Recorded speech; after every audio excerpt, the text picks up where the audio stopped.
City Regional here on your live event. I'm going to let you introduce yourself and your team. Hello, my name is Brock Truex, and I'm from 7578. We're the Quantum Mechanics from Jamestown, North Dakota. Okay, fantastic. Now, if I'm not mistaken, we actually saw you guys at the Great Northern. Yeah, we were there too. Okay, fantastic. How'd you guys do at the Great Northern? We had a pretty rough start because we were a small team from Jamestown. We got 8 people on our team, so it's kind of a rough start, but we really did good getting like our last couple of matches down. We had no practice matches because it was pushed so forward. Right. They kind of shrunk it up, but yeah, it's kind of rough. All right. And actually, talking about the practice matches, you actually just came off of the first batch of practice matches here.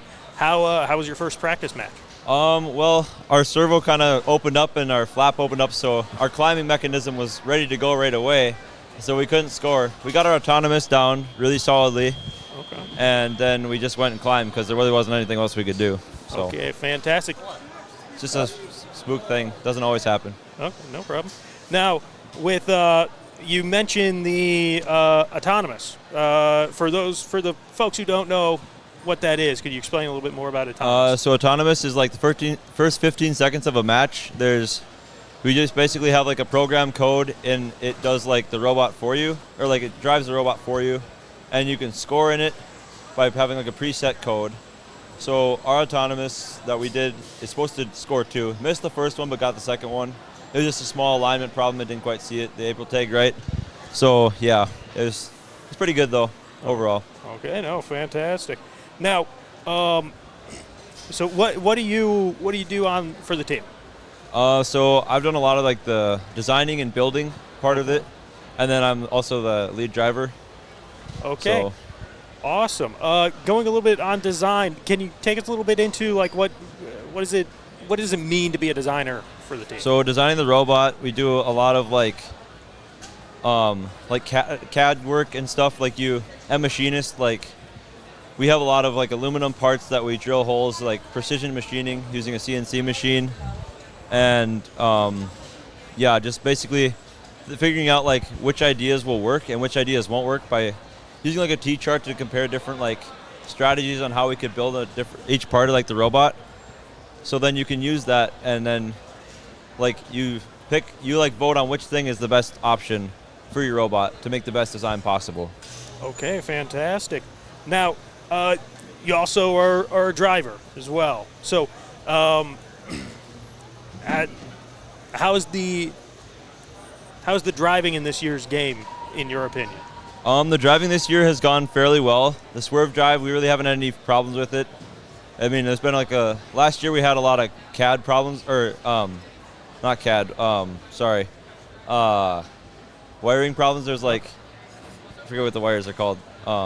CAN bus wires. Yeah, we had a lot of problems with those last year. They always were like glitching kind of. Okay. But this year it's been pretty solid driving. Okay. It's a lot easier than having to drive back and forth across the whole field. It's just the one side you have to worry about. So that makes it a lot easier. Right. Yeah. No. That is the strategy when it comes to this year's game seems really, really intensive. Yeah. Now,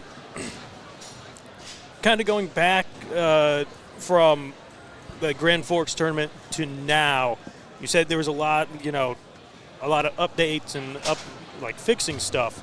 What was probably the biggest fix you guys had to do during that time? I'd say the biggest thing that we worked on was probably our climbing. We didn't have climbing at Granite Forks because we just weren't underweight with what we had. Mm-hmm. And then we redesigned it, and it worked a whole lot better. And now we're easily able to climb, which really helps us a lot because that's an extra 12 points with the deep climb. So that helps us a lot for like people seeing our robot and just like for scouting purposes. Okay. No, absolutely. Now, I mean, you guys again, I always say this, you're talking to a guy that burns toast all the time. Like, I'm not the mechanically sound building type of dude. So going from 4 weeks ago, whenever Grand Forks was, right, to building something that now is functioning, I mean, during that time, how's the vibes during practice and the build time for that? I mean, so like before we were having a lot of like really late nights where we'd just be building and just really cramming to try to get the best robot we could. But now it's a lot more like chill. We can kind of just drive for a couple hours and then we can go home instead of being up till way too late. No, that's fantastic. Now, for this tournament here, for this event, what's the end goal for the team?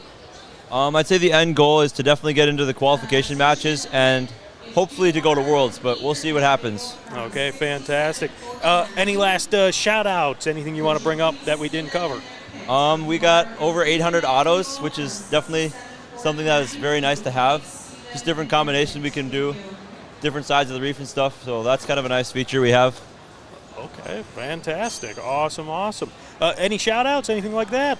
I want to thank my team for all the support that they've had. We've got 8 people, so we got to do a lot of different things together. I'm really thankful for all of the work that we've put in this year and all that they've done for our team. Okay, fantastic. And all of the grants we've had as well. Oh, absolutely. Yeah, that's big. But thank you so much for coming over, talking with me. I truly appreciate it. For everybody else, we'll be right back. Welcome back to the Your Live Event Robotics Show here at the Granite City Regional. I'm going to let you guys introduce yourself and your team. I'm Jack, and from 8255 Robodogs. I'm Jason, and I'm part of 8255 Robodogs. Awesome. Now, for the folks that are watching, don't know, but typically the higher the number, the newer the team. So how new is your guys' team? How long has Robodogs been a thing? I think we're about 5 or 6 years old. Okay. I think we started in 2020 or 2019. Okay, fantastic. Now, where are you guys out of? We're out of Rolla, North Dakota. So almost right up next to Canada. Okay, so you had a trip. Yeah. How far was that? How far was that drive to? It was about 8 hours. About 8 hours. Yeah. Okay. Yeah. That's pretty good. That's a pretty good drive right there. But let's get into the actual event. How is the robot running for you guys? It's been running pretty good. Okay, fantastic. What do you guys do? What's your guys' job on the team?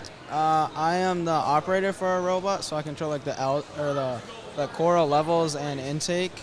I'm the media manager. I take videos and pictures of our robot during the match. Okay, awesome.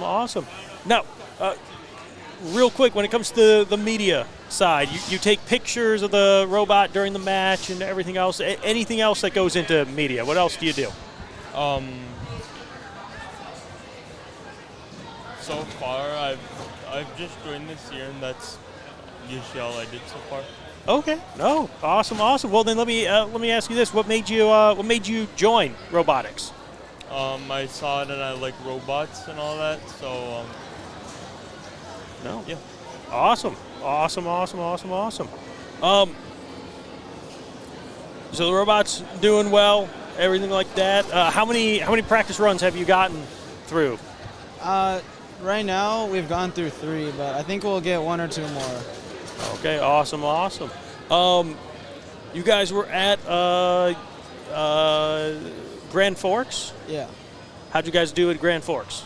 Well, we broke down a lot of the matches and didn't have good luck with teammates, so I think we did pretty good, but if we wouldn't have broken down, we probably would have done better.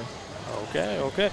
Now, broke down a few times during Grand Forks. What did you guys change? How did you guys fix that problem, or is that a problem that's just going to keep on popping up?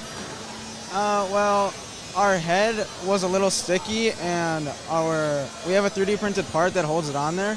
So we just got a stronger 3D printed part, and we put some bearings on there so it rolls smoother, so it's not as sticky. And then the climber, the cage was a little low for some of the parts, so we just moved that up a little so it climbs better, more efficiently. Okay, awesome. Now, with that, being said, the climbing, and there's a lot of ways to score points in this year's game. What would you say is your robot one that kind of does a little bit of everything, or does your robot kind of specialize in one particular area? We can do everything. We have parts for everything, but we specialized in scoring coral this year. Okay. Awesome, awesome. Now, for the folks that, maybe don't know what the scoring coral means and everything like that, could you go a little bit into, what is scoring coral? Well, you gotta get the coral onto the reef, the poles that stick out. So we specialize in making sure we're pinpoint accurate with that and making sure that we make it on the ones that are worth the most points. Okay. Awesome, awesome. Now, with that coral, I mean, the robot. I mean, that robot can get up to like, what is it, like? What's the max? 6 feet, I'm pretty sure. 6 feet? Okay, yeah. My goodness, I feel like they go up to 7 sometimes. But man, how difficult was that to kind of design and build to be like, hey, yeah, this robot not only has to be like so small, but it has to be able to have either some elevator or some arm mechanism with it. Well, we just got a climber in a box, and then instead of using it for a climber, we use it to go up and down, then attached a head onto it so that it can shoot out the coral onto the reef. Okay, no, awesome. Now, what do you guys think of this year's game? There's definitely a lot more stuff to it than last year, but I think it's pretty fun because you don't have to go across the field, so it's kind of, if you want a defensive robot, you can have one, but it's mostly about scoring. Right. Now, last few questions for the team. What is the end goal for this competition? For this competition, I think our end goal is just to get into the playoffs. Okay. Yeah. No. Perfect. Then last question. You got any shout outs? You got any last thoughts before I let you guys go? No. Okay, awesome. Well, with that being said, seriously, thank you guys for coming over and talking with me. Truly appreciate it. For everybody else, we'll be right back. All right, thank you. Thank you. Welcome back to the Eurolive event. We are actually here for the first time at the Granite City Regional, and I'm actually here. I'm going to let you guys introduce yourself and your teams real quick. Okay, my name is Nick. I am a mentor for both 6045 and 6244 out of Sartell, Minnesota. I am Elizabeth. I am from Team 6244, Sartell Middle School. Okay, fantastic. Now, if I'm not sure, I kind of talking with you guys a little bit beforehand. First time, is it your first event, or is it the first time here at this event? This is our team's first ever event. We're a new team. Oh, fantastic. So, explain a little bit with the split team. Why the split team?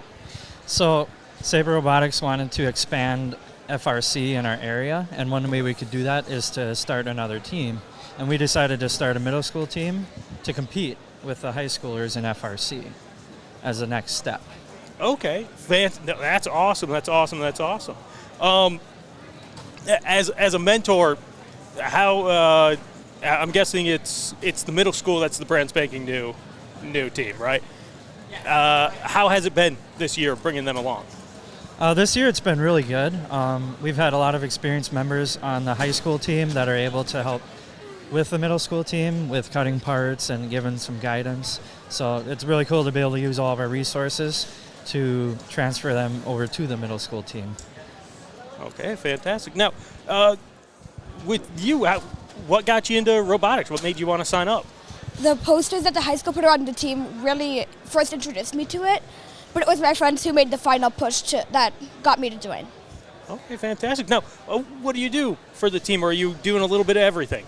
I've been doing a little bit of everything. I'm the team safety captain. I am the team spokesperson, and I am part of Fit Crew. We build and fix the robot. Okay, fantastic. Now, talk a little bit more about the safety captain. What is that? As safety captain, it is my job to make sure that everyone's following the rules and being safe to not only themselves, but other people and object tools in the area, making sure that we are using the tools appropriately, walking, and if somebody gets hurt from something, that it's taken care of right away.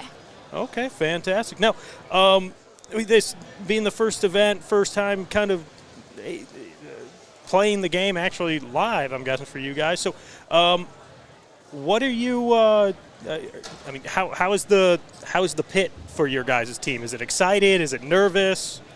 It's a little bit of both. People are excited to see how our first event will go, but we're also a little nervous because some of our pieces aren't doing exactly what they're supposed to, and so just hammering out the kinks and hoping that it'll work in the end. Okay, no, perfect. Well, this is kind of the first day. This is going to be the practice day for you guys. So, finding those kinks and working them out. Any kinks that, I mean, you already kind of said, like, hey, we're seeing some kinks already. Any big kinks that you're like, oh, my goodness? Mostly it's our deep climb. We've had a couple different problems with it. Our wire fell out when we were practicing right before our competition next. And so we're just making sure that stays attached and that our polycarbon piece doesn't bend like it did last time. Okay, alrighty. Now, you guys have both teams in the same pit. Well, in the same pit area. You have two pits, but in the same pit area. How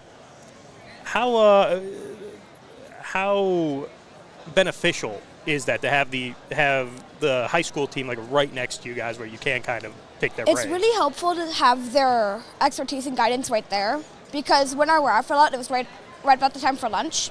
So we didn't want to miss out on lunch, but we needed that to be fixed. So while we were eating and working and discussing how we would fix that, the high school was actually helping us get that back together without us even knowing. And when we got back, they were right there. It was already done. And it was really helpful to us to have that. And so we had the high schools right there if we need something or need a second opinion on something.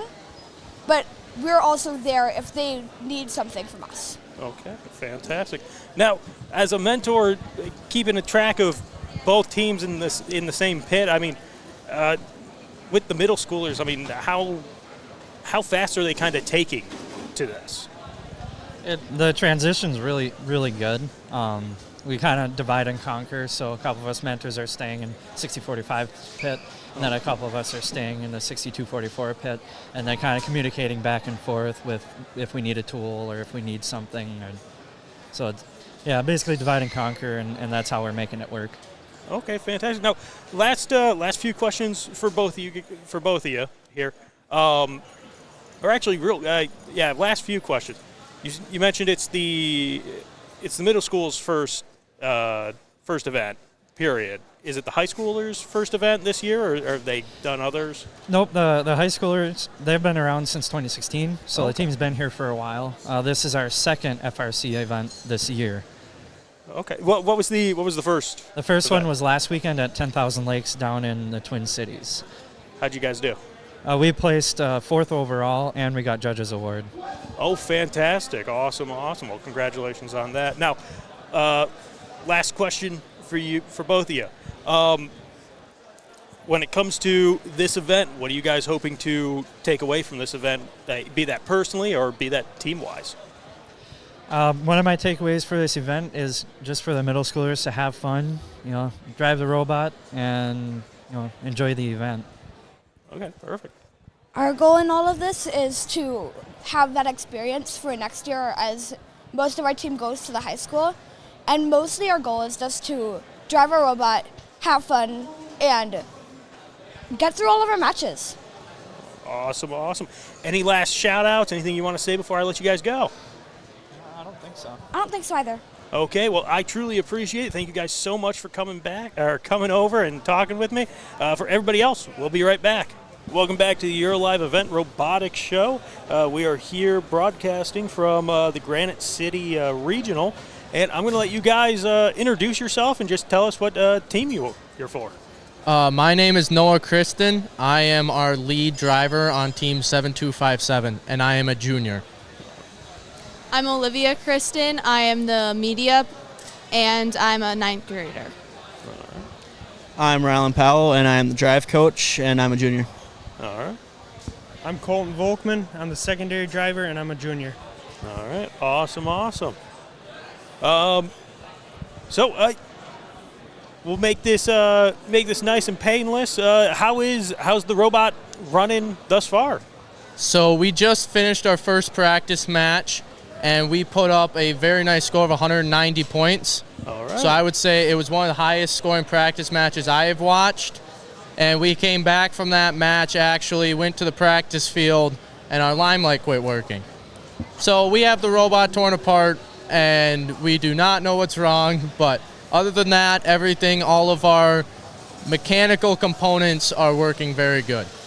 Okay. Well, I mean, I'm going to say fantastic, but with, the trouble your guys are having, that isn't fantastic. But that's what a practice day is for, to figure all that stuff out. Now, you said you were a drive team, correct? Yep. Okay. Yep. So, drive team, what exactly does drive team do? So drive team, we operate the robot. So everything we do is manually ran except for autonomous. We are working on auto align. We don't have that yet, but otherwise we manually line up and place every piece. So I drive the robot, and I also have the button to spit out the piece. Colton there, he's the assistant driver, so he moves the elevator to the right position, intakes the coral, climbs, all of that stuff he has on his hands so that I can just focus on driving. Okay, fantastic. So with co-driving and everything like that, I mean, it does seem, when you guys are actually controlling, and I'm guessing, what type of controller are you guys both using? So I have a joystick, just a regular whatever. It has all the movements, and then we twist it to turn the robot. And then Colton has... I have basically a panel with a bunch of buttons on it. So, like, for the elevator, I have an up and down button, and then, like, on the reef, I have the different levels of the reef. So I just keep in buttons. Okay. Awesome. Now, I mean, is there any reason you guys decided button instead of like an Xbox controller or something like that? Or is I guess we thought buttons would just be faster and easier. Okay. No. Perfect. So this is actually our first year ever making a button board. Oh, okay. And I saw teams with it last year, and I really wanted that because to remember all the buttons, like on an Xbox controller, you got X, B, what does that button do, right? You got to think about that. This, we have it. We took the label maker. Everything's labeled. So it's really simple. Like, even say one of us gets sick, one of us, something happens, anybody could step in and take over that position. No, that's fantastic. Now, you brought up media, correct? So what does media do? I have designed a website for our team, and I run our Facebook account and take pictures during the match. Okay, awesome. Now, with that being said, I mean, how active is that social media present? What does that bring for the team? I mean, a lot of times I am sitting in the shop and I don't do a whole lot touching the robot, but I'm just sitting there, I'm observing them, and then when it comes to the competitions, I'm a lot more active with taking pictures and posting on Facebook during the competition. Fantastic. Now, drive coach. Drive coach, yep. Okay, so Yep. Explain what a drive coach is. So I stand behind them. I let them know what other robots are doing, the time, what's going on during the match, so they can focus more on the robot and scoring. Where if I say, okay, the left side needs more coral, they can transition to the left side if the other robots have the right side. I let them know what's going on during the match. Okay. No, awesome. How do we like this year's game? I think it's fun. Originally I thought there won't be nearly as much robot-to-robot contact because, there are different sides of the field. Right. But now there's more defense being played, and it's, Kind of the same thing. At first, I kind of was like, I'm going to miss the robot interaction, the hits in the middle of the field, all that stuff.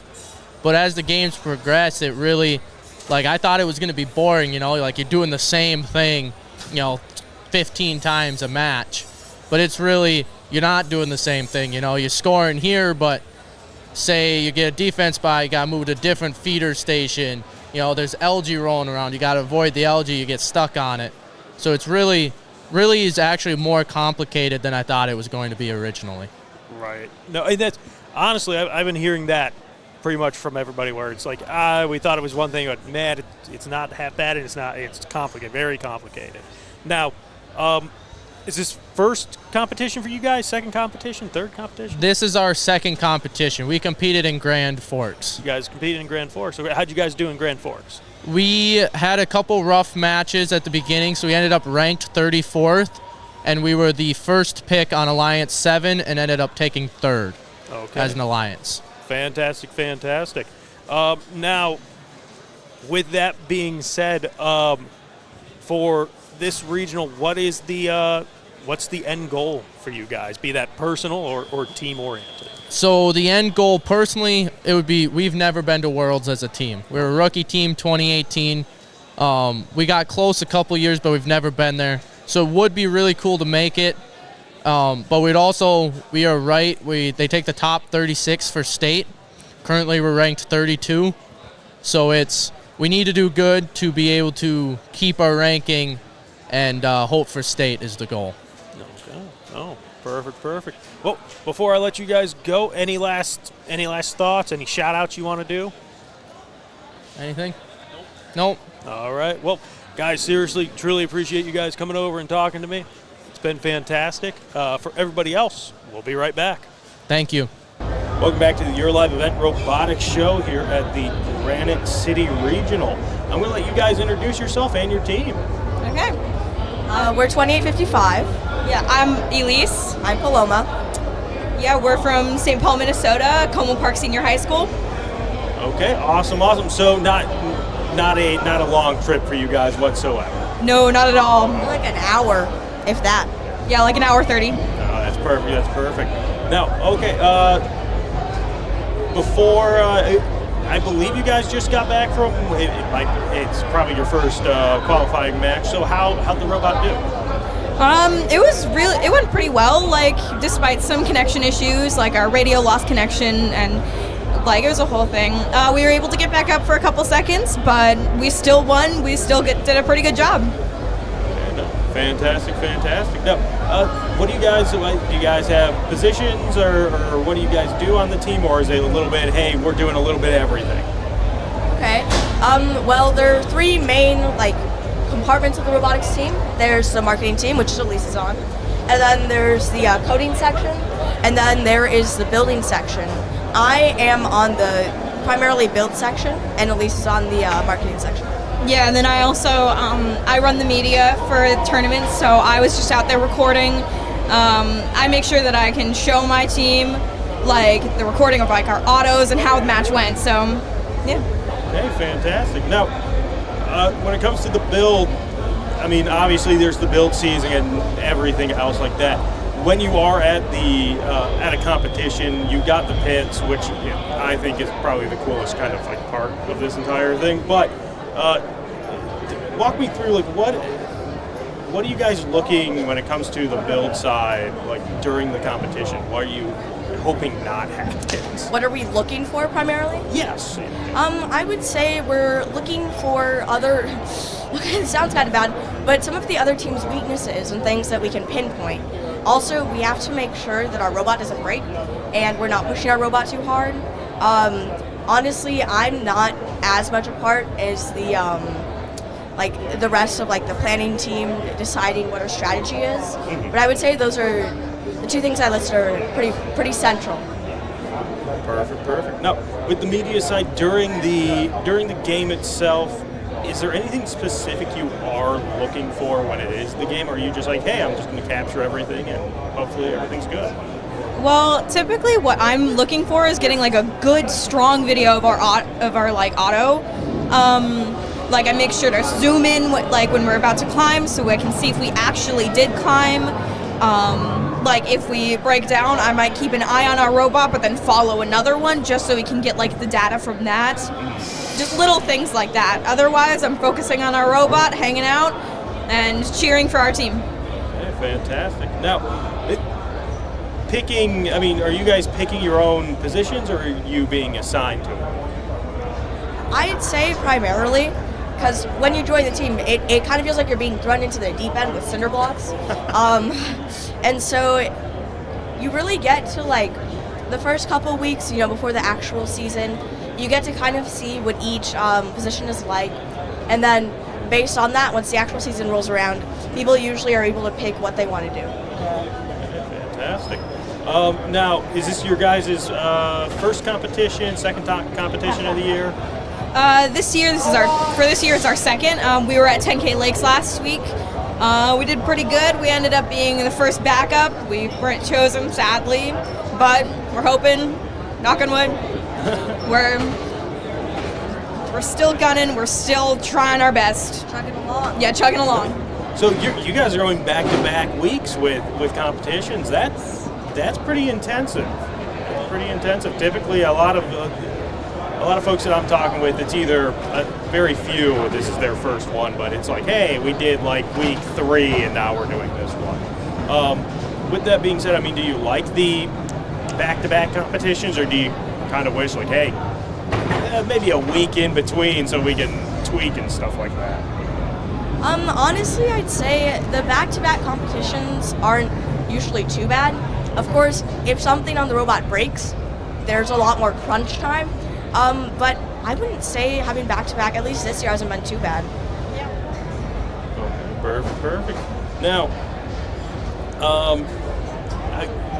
I know it's early in the day of day 2 for the qualifier matches and everything like that, but how do you like the vibes here at the Granite City Regional?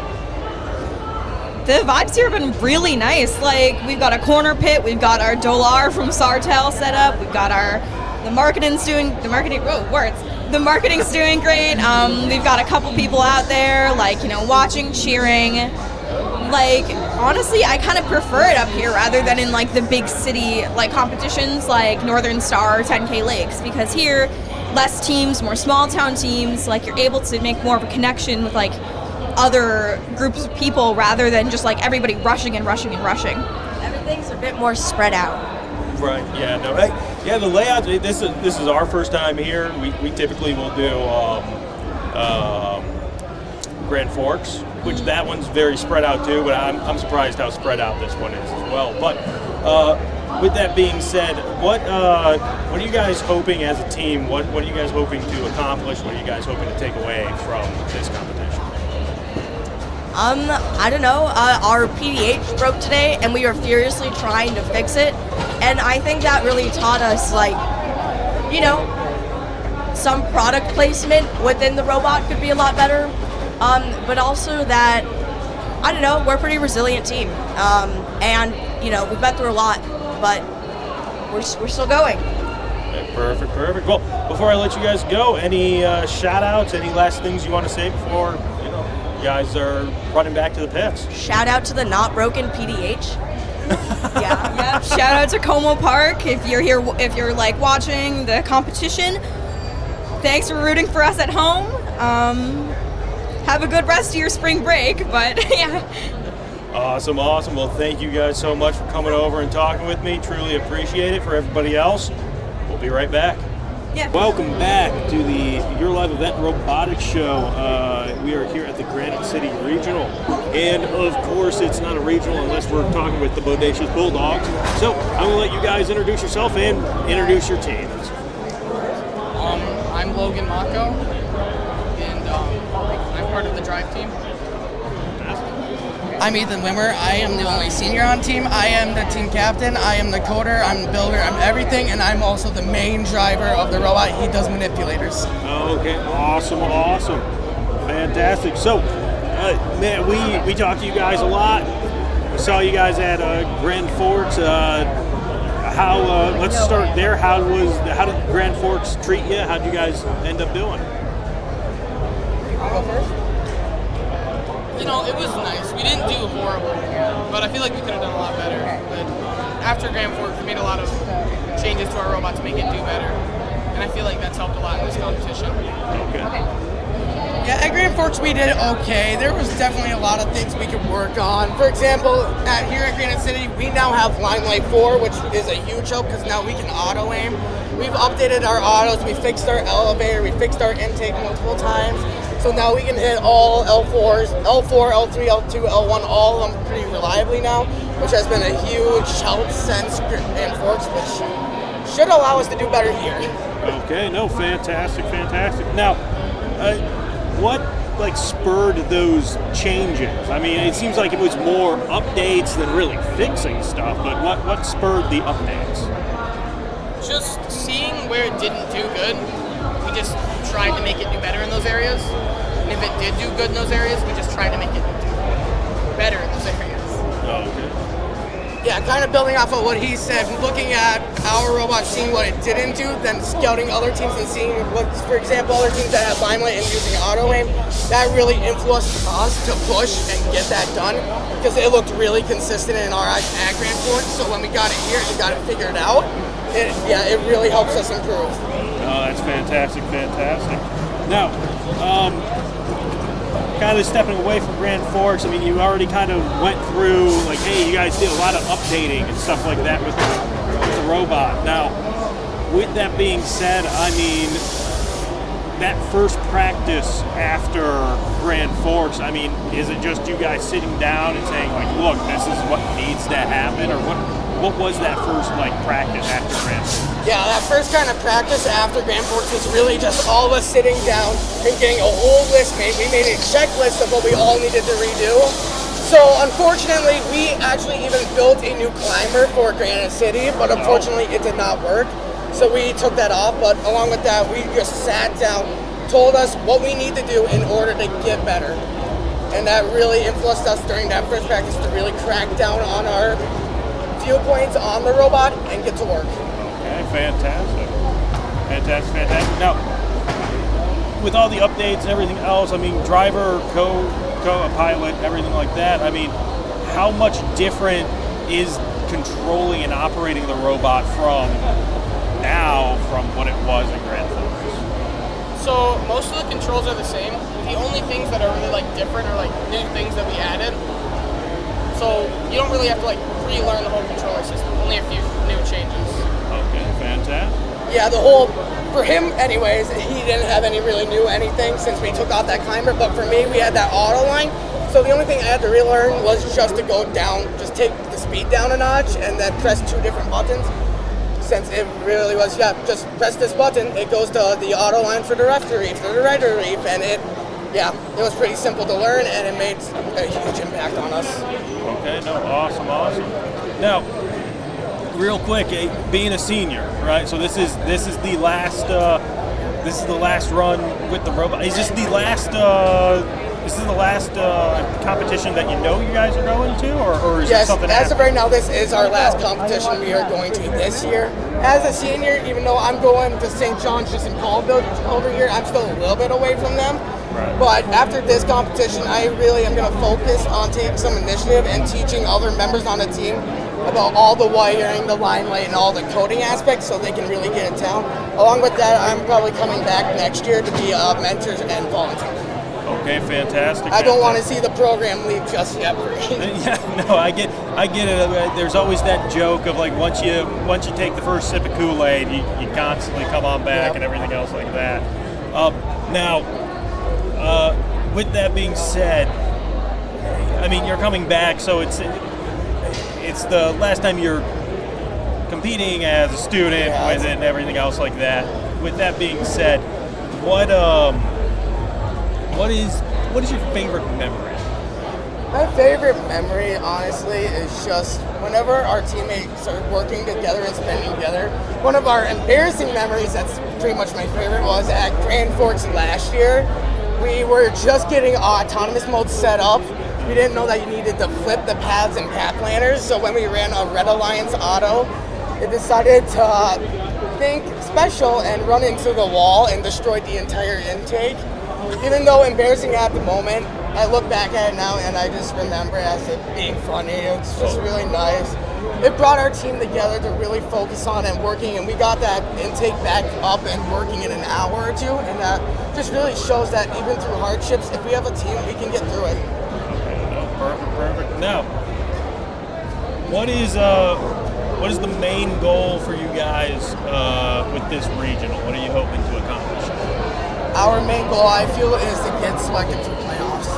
we have never in a regional actually been selected for playoffs, so we are hoping that we can do well enough to get at least selected for playoffs.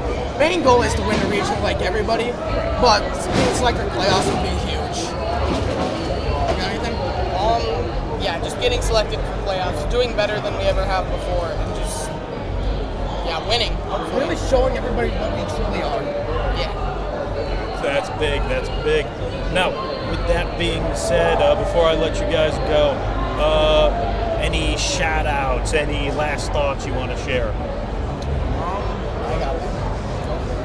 Here, we brought our entire 6th grade class from Swanville Elementary here just to see what we do. So I want to give a shout out for all of them to come out, and we want to say thank you for them for coming out and supporting us. I want to thank you for our bus drivers, our coaches, every student at Swanville, and everybody that's helped us be where we are today.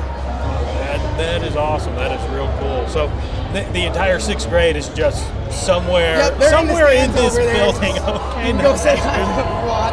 That's fantastic. But hey, seriously, thank you for coming over. Thank you for talking to us. It's awesome. It's awesome. It's always great talking with you guys. But with that being said, everybody else, we'll be right back. Welcome back to the Gear Live Event Robotics Show. We are here at the Granite City Regional, and I'm going to let you introduce yourself and your team real quick. I'm Sam from 8516 Wired Out. Awesome.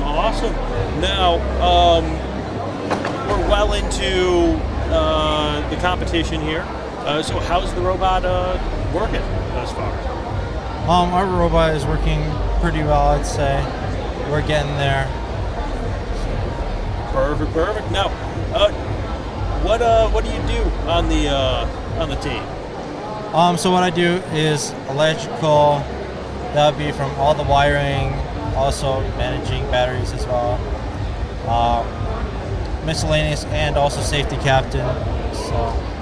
Okay, perfect. So, safety captain, could you go a little bit into what does safety captain do? What's a typical thing you can do? So safety captain. Usually, what you do is kind of just basically use common sense. You look out for safety, kind of observe your surroundings, and just plan. For example, like for your team, you just find a spot to meet up, like in case there's like an emergency in the building. Okay. And just managing so that the event is safe for everyone and everyone has a great time. Okay, fantastic. Now, with that being said, you also said you did electrical and some wiring as well with that. So, go a little bit into wiring and electrical. Is there anything that somebody who doesn't know what all the wiring and electrical goes into the robot? Anything that you could share that maybe shocks us a little bit?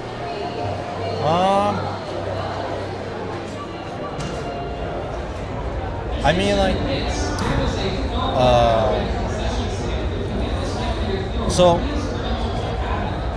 it's, for the most part, you kind of just have to almost like just know what you're doing.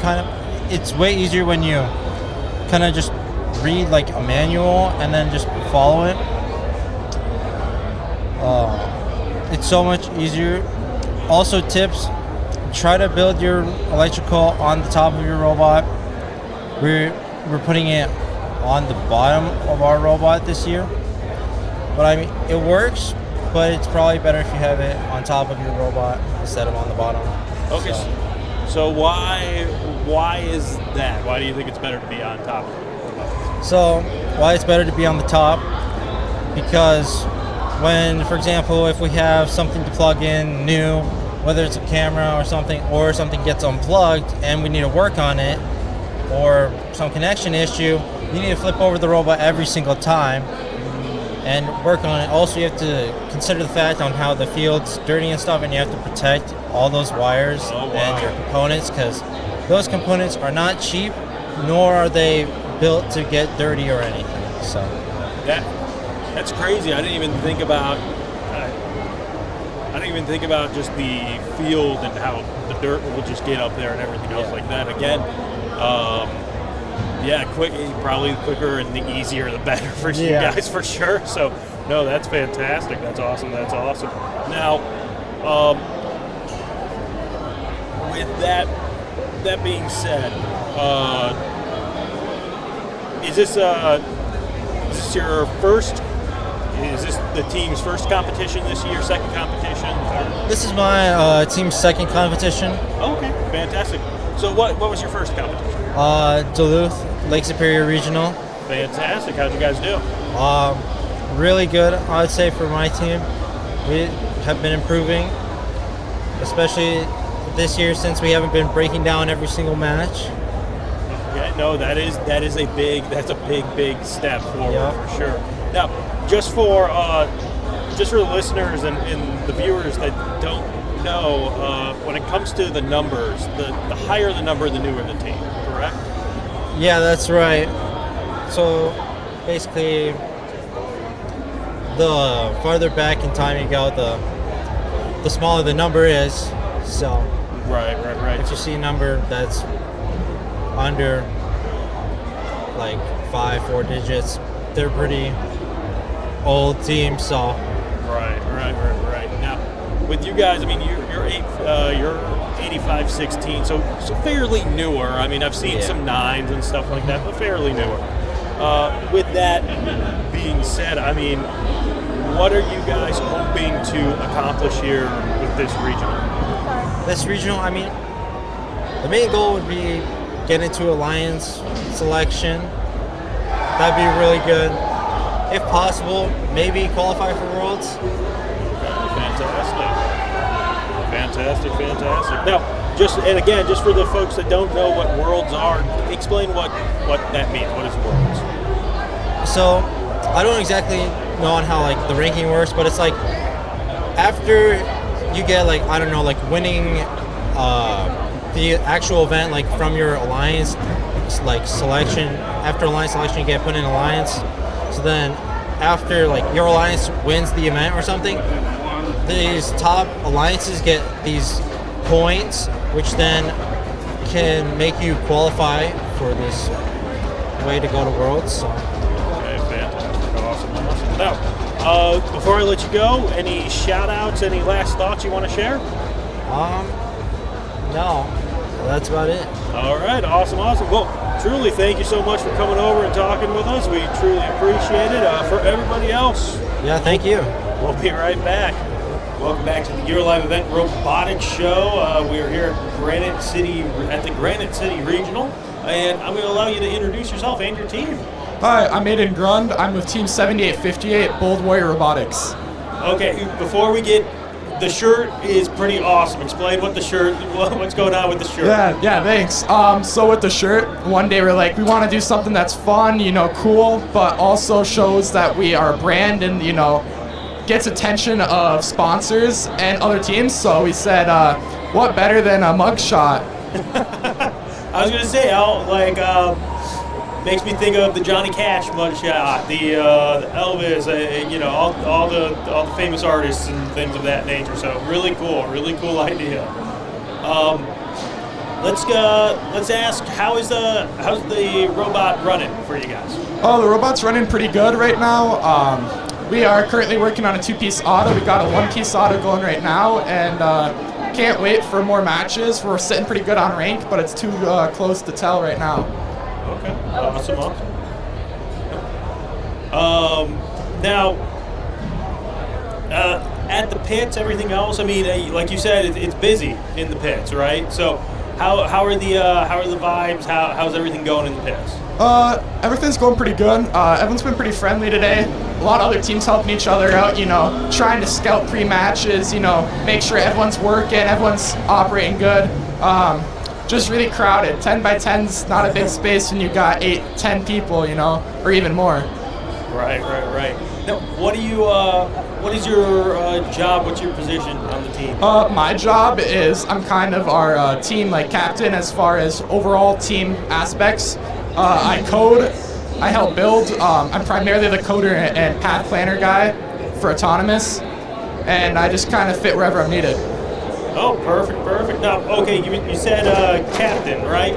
So what is what do you do as the captain? What does captain mean to you? So captain kind of means that you need to be well versed in everything about the team, from talking with the community, doing outreach, getting sponsors, making sure the marketing team's on point with getting money to do robotics, registering for stuff, getting kids interested, and then building, making sure we're staying on schedule, we have a good idea what we want to do, and then at competition, making sure, you got people scouting, you got people that are your drivers, they're getting to their meetings, just making sure everyone's where they need to be, how they need to be. Oh, that's awesome. That's awesome. Now,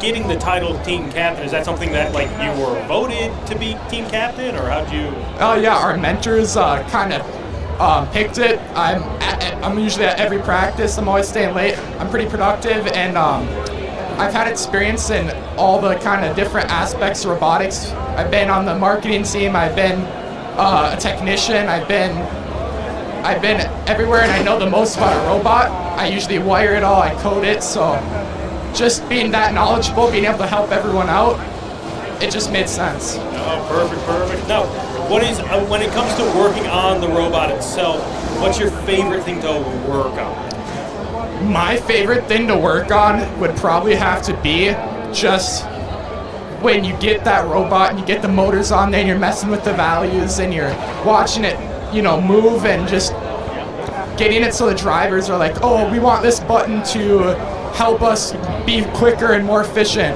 And you start programming buttons and getting motors to spin in a way that allows you to score, 20 points a match. That's just awesome. That is awesome. That is awesome. Now, last few questions before I let you go. When it comes to this regional, what is the goal that you guys are hoping to achieve, or what's the end game for you guys? Our goal at this regional, it's our first and only regional of the year. Okay. And so our goal here is to do well in our matches today, do well tomorrow, and hope to be ranked top 10 to 15, and then go into the tournament and see what happens, hopefully, get drafted in, and see what happens, and kind of get people interested in our program at our school in our area, and grow the team so we can get the money, get the manpower to do 2 regionals to give a better chance at going to Worlds. Right. No, I 100% with that. It does seem like the more and more years go on, getting 2 under your belt, that's a big thing. Yeah, a lot of teams are doing 2, 3. I mean, a lot of teams here, this is their second, third, so. Right. But with that being said, last thing before I let you go, any shout-outs, any last thoughts that you want to share? Not much other than go to regionals. They're a lot of fun.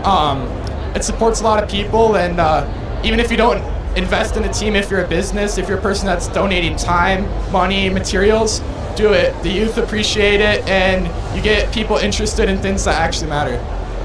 Fantastic. Well, thank you so much for coming over and talking with us. I truly appreciate it.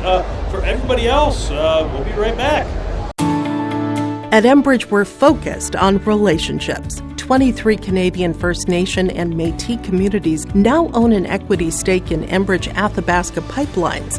In Minnesota, Enbridge has spent $450 million and counting with Native-owned companies and in wages to tribal members working on Line 3. Every day brings new collaborations, partnerships, and possibilities. Learn more at Enbridge.com.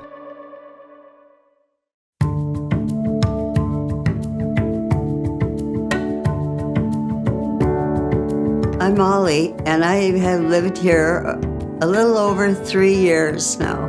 I like the open spaces here and being able to go in and out. I like the fact that I don't have stairs or elevators. I just have most everything that I need close at hand. Gordon Construction of Mahnomen is a Native American-owned business proudly operating on the White Earth Indian Reservation since 1983. As a bonded general contractor, Gordon Construction provides years of experience in large, detailed, and within-budget projects. Gordon Construction is committed to the safety of its employees and the environment of its work sites. To learn more about Gordon Construction of Mahnomen, visit gcmahnomen.com or call 218-935-2191. Your live events robotics show here, broadcasting from the Granite City Regional. I'm going to let you introduce yourself and your team. I'm Tate. I am a captain and driver on Team 7028, Binary Battalion. All right, awesome. Now, you guys just came off of maybe your first, maybe your second practice run. Yep. How's the robot doing? Our robot's doing great. Currently, we just last week changed our new end effector, so now we can score in the barge. Oh. But yeah, it's driving great. It's doing well. Okay, fantastic. Now, you said you changed something last week so you can score at the barge. The barge is that, for the folks that don't know, it's the kind of like you're shooting the giant kickball into the center like tube thing. Yeah. Now, you said you switched something out. What was that thing, and could you go a little bit deeper into what that is? So our end effector is what we call our manipulator, so it's how we manipulate our game piece. Okay.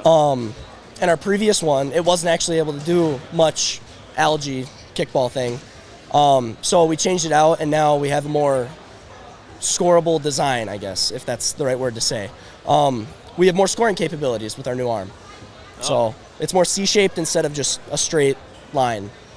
Okay, yeah. Awesome. So that decision of changing it, was that something that came from, hey, we've seen enough other teams have this, so let's just kind of try to copy it, for lack of a better term, or how did it come about? So our first regional at Duluth, we saw a lot of robots that could do a lot of different things, and we saw a few teams like Lightning Turtles who could score in the barge, and they were constantly having high-scoring match after high-scoring match. So we wanted to implement that into our design.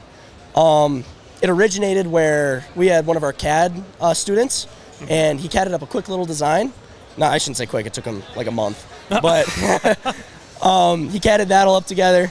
And one Saturday, last week, we were just messing around. It was supposed to be an outreach day. We were going to go to a food shelf and organize some cans. We still did that. But some of us decided to stay back and made a decision to change out our new end effector before the regional. And I'm guessing a good decision. Are we?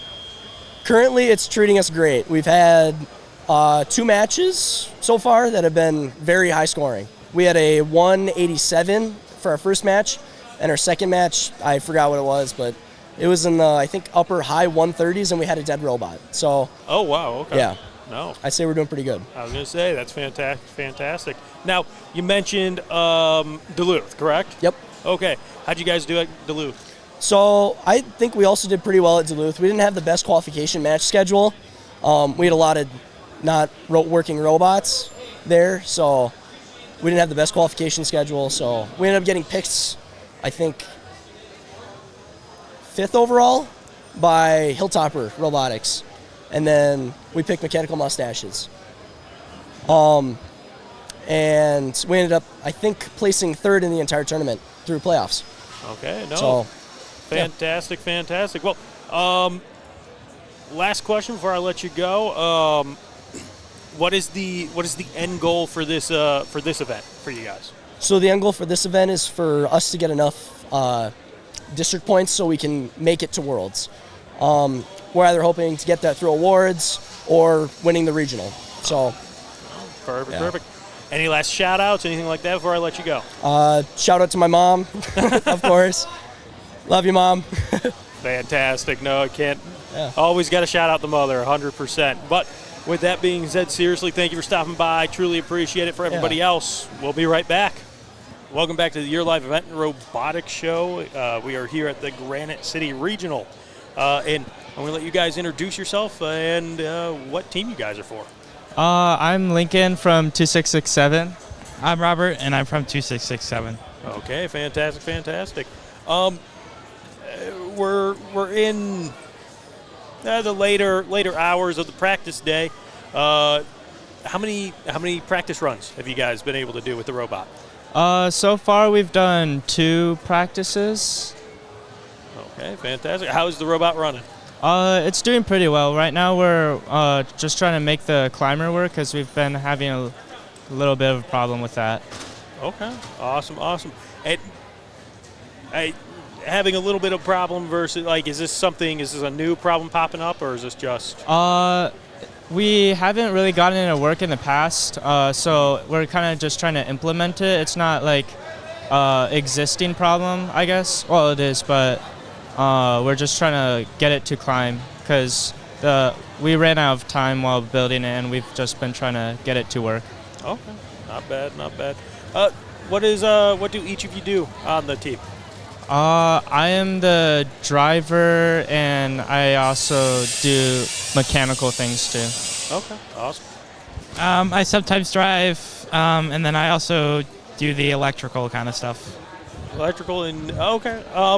Now, with the electrical, I mean, it's a robot. There's going to be a whole bunch of electrical stuff with it. Now, when it comes to what do you think is the hardest part of the electrical stuff that you have to do? I think it's just finding everything and routing it all correctly, making sure none of the cables break away and decide to short onto the frame or anything like that. We've had issues where we've been grounding to the frame and like that, and it's been a struggle to find the wires that are doing that. So keeping it clean helps with that issue and making sure that nothing can actually break while working on it. Okay. Awesome. What is a problem that you run into with electrical that most people would be shocked that, hey, this is happening with the robot? I think it's a more of a power loss / entry. Sometimes the power will go out on certain devices, but it'll come back immediately. So sometimes you don't notice that, but when driving, you can feel that in the controller, or you don't see it, but you know it's there, and without actually going under there, you won't find it. Oh, perfect. And again, sorry, what you do the job? I do driving and mechanical. Okay, driving and mechanical. Okay, so mechanical and electrical, I'm guessing, probably work pretty side by side. Mm-hmm. So, mechanical, what is something that you have to deal with that people would be shocked that you have to deal with on the robot? I think it's kind of just difficult because, when you have an idea, you just need to make sure it actually happens in real life, because you could have all these ideas, but it's really hard to actually implement all your different ideas to work together. Because for our climber, for example, we had the idea that it'll do a certain thing, and we've been struggling to make that work because I think the climber's getting in the way, and we need more torque on the motor. Mm-hmm. So it's kind of just making sure that everything works together, which is a lot harder. Even if you plan it out perfectly, you don't really know what's going to happen until you actually build it. Right. Now, you bring up, you can have a whole bunch of different ideas and everything. How do you guys decide, no, this is the idea we're going to go through? I mean, at the beginning of the season, we kind of, as a team, kind of decided what we're trying to do. I think we voted for the certain things, if we're gonna climb or if we're doing algae. So that was kind of the main way we decided what we're doing. Okay, awesome. Now, you bring up this year's game is very interesting because there's a lot of different ways to interact or even score and everything like that. And you kind of brought it up where, hey, sometimes you have to decide we're going to really concentrate on this thing instead of this thing, or hey, we're going to be good at everything. We're not going to be great at one thing, but hey, we're going to be good at everything. In your opinion, what do you think your robot is more leaning towards, or is it one of those robots that, hey, no, we're really good at everything? I think our biggest strength is definitely our algae, because that was our first priority to build the claw to pick up algae. That was the first thing we did, and that was kind of, I think we do that pretty well. And from what I've seen on other robots, a lot of people are doing coral mainly. So I think that's a strength of just our team in general, is that we're able to do algae, so we're a little more unique in that way. Okay, awesome. Now, I mean, how do you like this year's game? I think it's pretty cool. Yeah, I like how there's two kind of main things, and then the climbing, and then the separated fields is different. I don't know if I like that or not, but it's interesting how you can really kind of do your own thing on your side of the field and not really interact with the other team, except if there's a defense robot, but you can mainly just stay on your side and do your own thing. And I think it's kind of cool how you can kind of bring it to have part of your strategy is to go on the other side of the field and mess with the other team. And I feel that's kind of different from other years where it was one big field instead of two separated ones. Okay.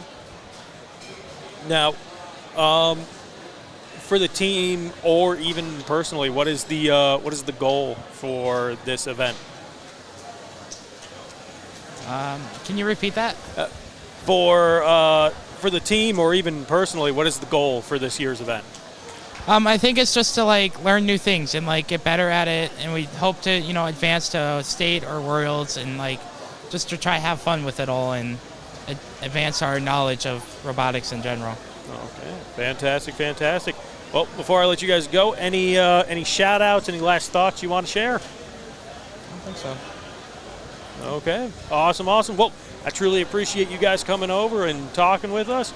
It's been fantastic. For everybody else, we'll be right back. Welcome back to the Your Line Vet Robotics Show. Here we are broadcasting from the Granite City Regional. I'm going to allow you guys to introduce yourself and for what team you guys are for. We are 4480 from Uppsala.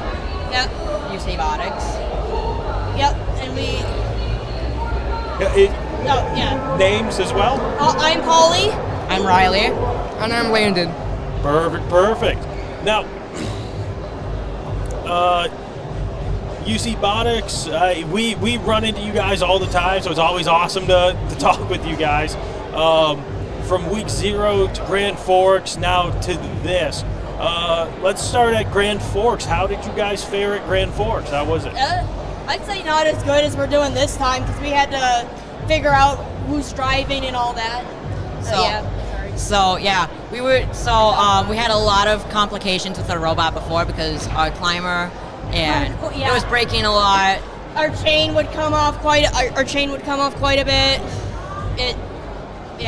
Okay. Overall, it was just a big struggle. And we with the time changes of practice being shortened and just everything, we needed the longer practice time for sure. We needed the longer practice time.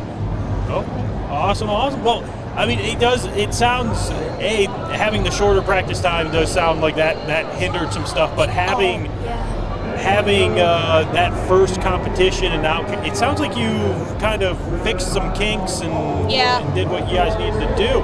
Yeah, we spent most of that working out fixing things, using pretty much the entire competition as practice time because we didn't have our driving sorted at all.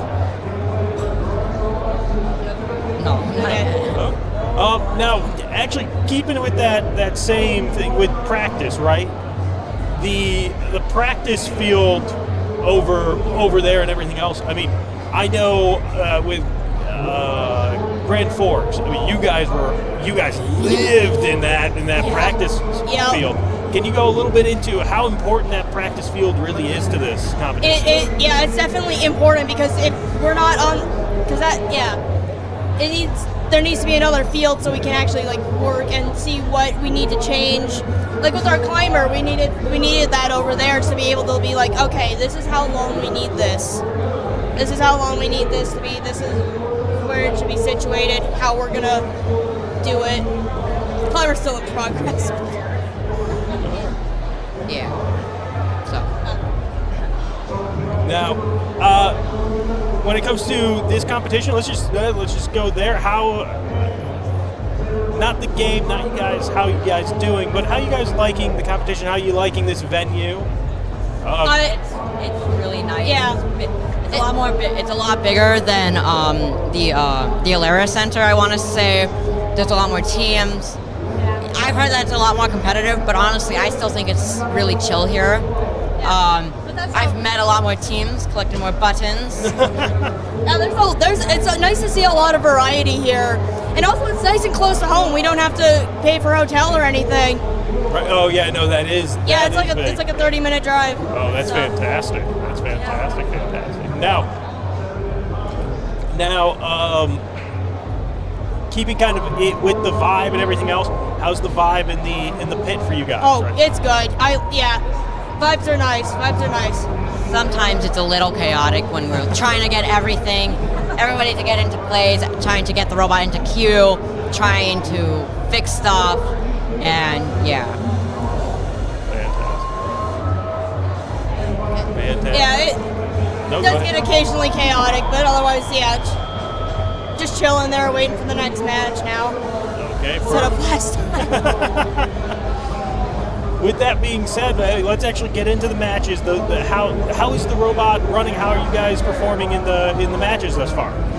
We've been performing a lot better than last time, that's for sure. We have not had anything break, mostly. We have the one thing. After we figured out what we should have as our roles for the team, so like the drive team, the coach, the technician, that type of stuff. We are a really good team.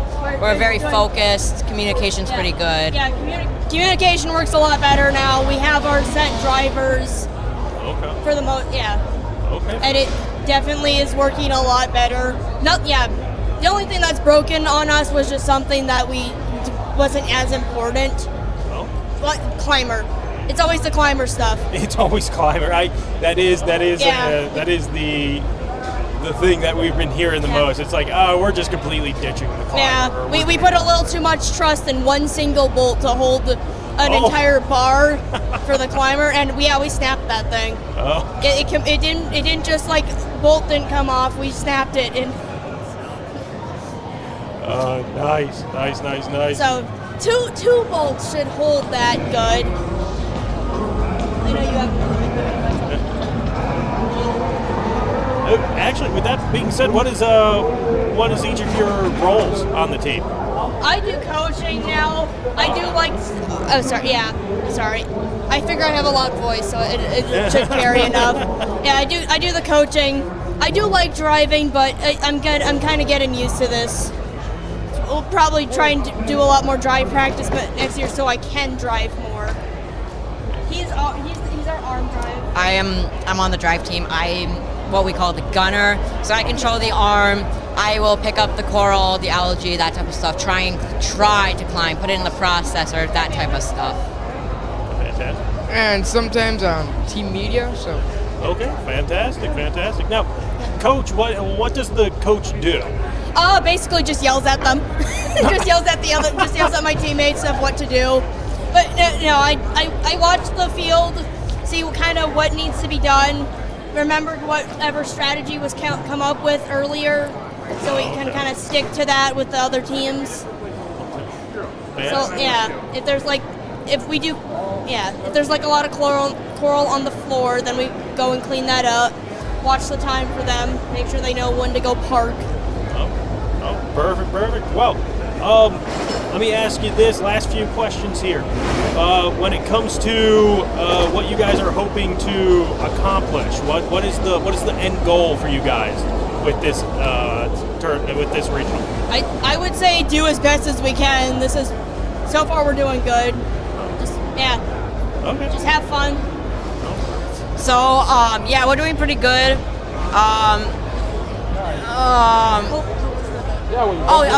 So my main goal is trying to get the climber done, try and get a decent rank, try and master swerve drive. Okay.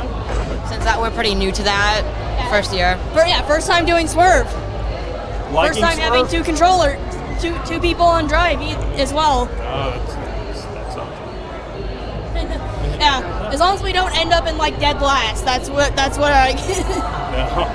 Usually we don't, but. Absolutely.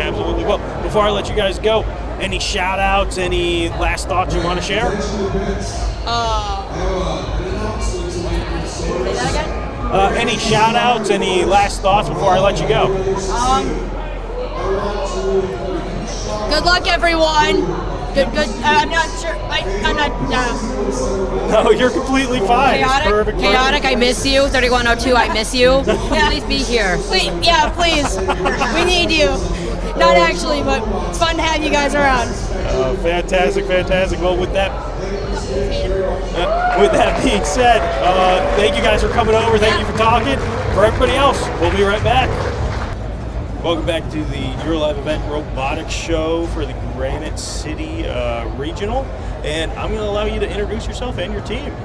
I'm Lillian Waters, and I am part of 5041 Cyber Robotics from West Branch, Iowa. Oh wow! Okay, so you had a bit of a drive, huh? Yeah. Okay, nice. How long was that? How long was the trip? About a 6-hour drive. Okay, yeah, no, that's a wee bit brutal. But with that being said, I mean, first and foremost, how are you liking the competition thus far? I know we're really kind of early into. The competition is going pretty good. We had one before this. We were at the Iowa Regionals, and this one is a lot smaller compared to that one, but it's still treating us pretty well, and we're enjoying it. Okay, fantastic. Now, is there any major differences from like robots in Iowa versus the robots here, or are they all pretty much the same? It seemed like a lot of the robots at the Iowa Regionals they were a lot bigger teams, so you could tell that they had more money, and so there were a lot of powder-coated ones, like all black robots, and like just their setup was like way more like better. Here it seems like some people are like just trying to rush to get stuff done, and maybe like it seems like they might not be put together, or like this is their first regionals, so it's like they don't know what to expect. Unlike at Iowa Regionals, a lot of the teams there, that was like their second or third regionals already. So the second or third, is this your second regional? Yeah, this is our second regionals. Very nice.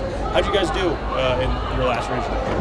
We ended up getting ranked 17 out of like 51 teams, and we ended up being a backup team for finals, and we ended up getting pulled for one of the qualification matches, like in the finals. So we ended up getting to go into the finals. We ended up losing that, but it was a great experience that we did get to show our robot in the finals. That is awesome. That is absolutely awesome. Now, what is your job on the team, or are you a little bit of hey, whatever needs to be done? So we have 2 drive teams, and I am one of the systems members on our drive team. I also do a lot of fabrication, all our wiring on the robot, and I also am part of our Impact Award presenters, and I also did the Dean's List this year, but I also do a lot of our sponsoring, so I bring in a lot of sponsors and send out all that fundraising and stuff. Okay, fantastic. Now, real quick, when it comes to this event for you guys, I mean, traveling, what is the end goal for you guys here? The end goal is just to do our best. It's just to do better than what we did previous, or to just even do one thing way better than we would expect. Okay, fantastic. Well, before I let you go, any shout outs, any last thoughts you want to share? I don't think so. Just shout out to all the people back in Iowa. All right, awesome. Well, truly, thank you for coming down, and thank you for talking to us. We'll be right back. Welcome back to the Your Live Event Robotics Show. We are here at the Granite City Regional, and I'm going to let you introduce yourself and your team. We are 6709 Spud Inc. Robotics from Big Lake, Minnesota. I'm Soren, part of the media team on 6709. Okay, fantastic. Now, being part of the media team, can you go a little bit into what's the job of the media team? We basically like film stuff. We post YouTube videos, post Instagram Reels, some Snapchat things, stuff like that. We like to film cinematic things for robots for the competition. Sometimes they use them in like hype up videos. So it's basically a lot of that. There's also some business stuff, like we swap places with logistics, which like plan our hotels and stuff. So sometimes people will plan the hotels, sometimes people will film, sometimes people will get us sponsorships. So. Okay, no, that's awesome. That's awesome. Well, a little bit behind the scene and everything else, when I was walking around seeing if you guys could do an interview, somebody came up and asked if they could spin the wheel. Explain a little bit about that spinning the wheel thing. So recently we've built our business cart, or as I like to call it, the business bench, because it's basically a workbench for the business team and media team. It can store all of our camera stuff, and you want to give out stuff for free because it's fun. And we attached our spin to win, and it's a circle, kind of like a Lazy Susan. You spin it, and it lands on something, and then we have a little hatch where you open it up, and you grab the thing that they won, and then they can take it and have a good day. That's awesome. That's awesome. That's really clever, really cool. Haven't seen something like that here or around, so that's really, really neat. Now, is this your guys' first competition this year? Second competition? Second. Last time we did the Duluth regional. Where is it? I can't remember fully, but it's somewhere in Duluth. That was really good. We got picked fifth, or we got picked for our eighth, I think, and then we ended up placing fifth. Okay. For the final end of the game, and so we did pretty good. We're doing okay so far. We've got a few issues, but we're overcoming them. Getting our climber working, stuff like that. Okay. No. Perfect. Now, with the few issues, getting the climber working, everything like that.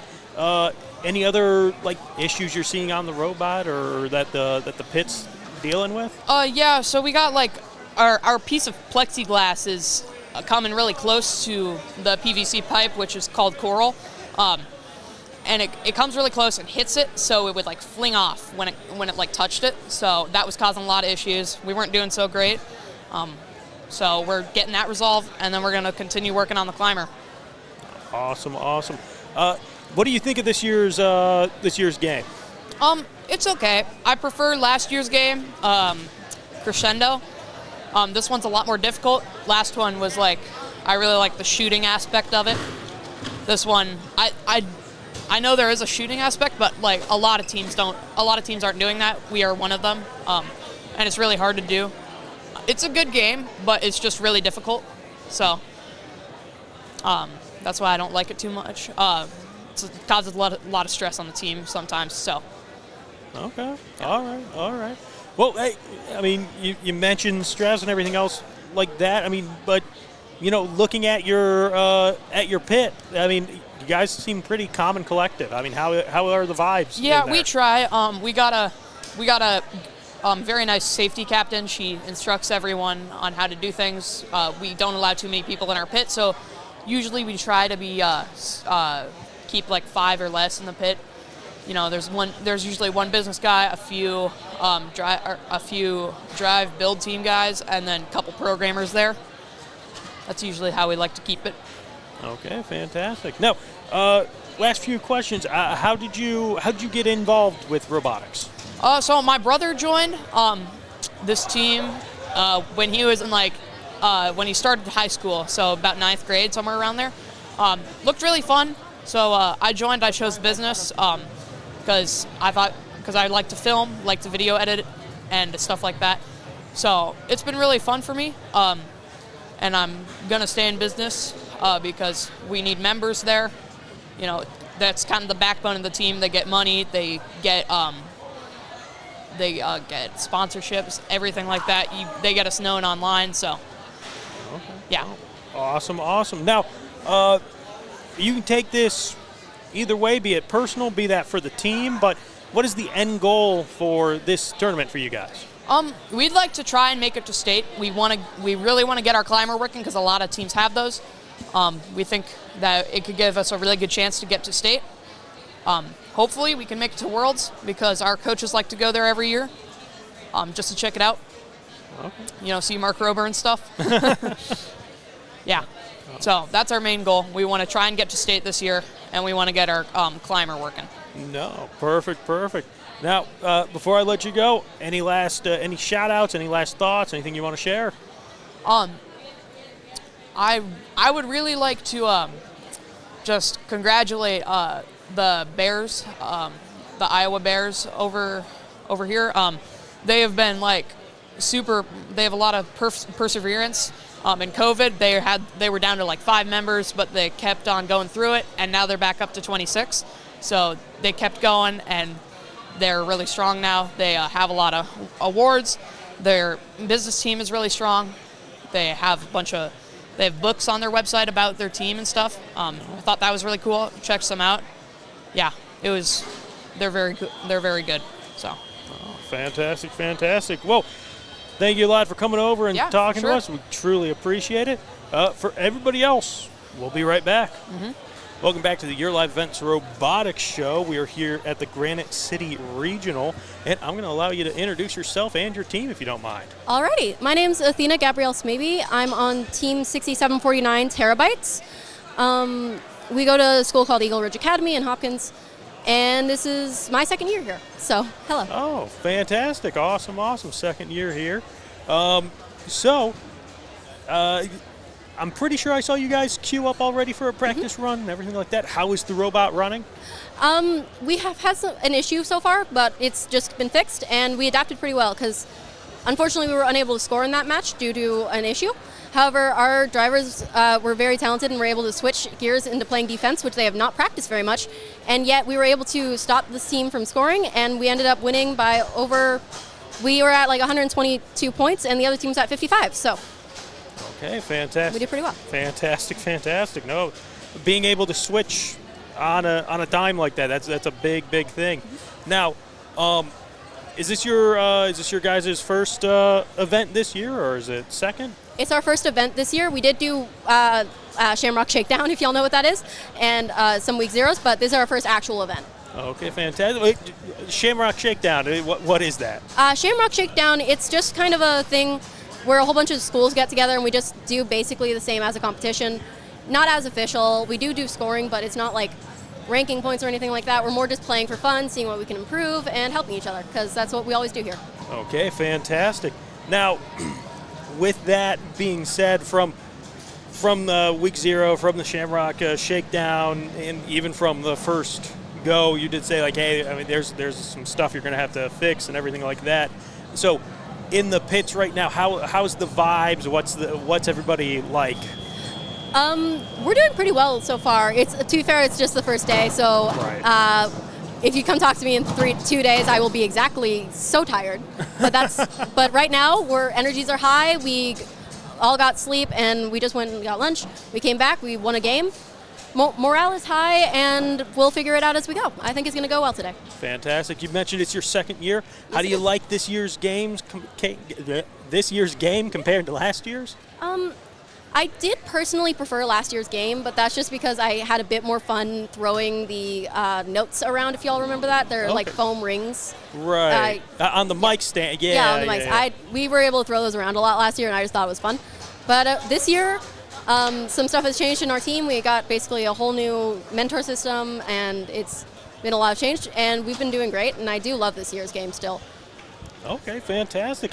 If you don't mind me asking, new mentor system, what's just new mentors, or is it completely different? So unfortunately our coach did leave our school, our coach that's been there for the entire time we'd had him.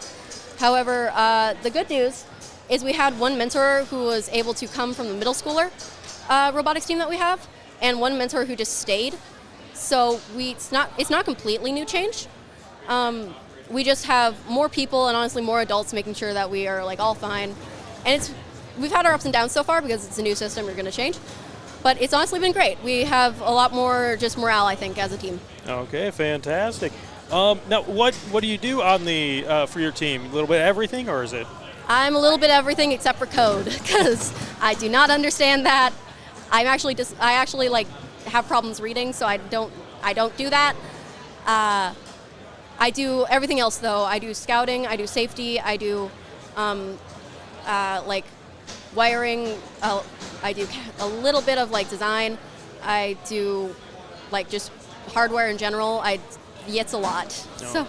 Okay, fantastic. Now, you mentioned scouting. Explain a little bit. What is scouting for people that don't know? Scouting is when you go around to the other teams at like regionals or wherever you are, and you ask them some questions like, what does your robot do? What are your strong points? What are points that we could help you with? Is anything broken? What can we do to help fix it if there is? So it's kind of just building rapport a little bit with everyone so that we all know that like you can come to us if you need help, as well as like just trying to learn what everyone's strong points are so we can work together in the best way possible. So if someone is like really good at scoring on like say level 3, that way we could score on level 4 only, so that it's best suited for their match. So we can all just work together in the best way possible. Okay, no, perfect. Now, with that being said, it seems like, can you have a robot that's amazing at everything? You can, but oh my goodness, that robot had gotten a lot of tender love and care in it, but it seems like people are going, hey, we're really good at one certain thing, if it's the coral, if it's this, if it's that. If you had to say, what do you think the best thing your robot does? How do you guys score?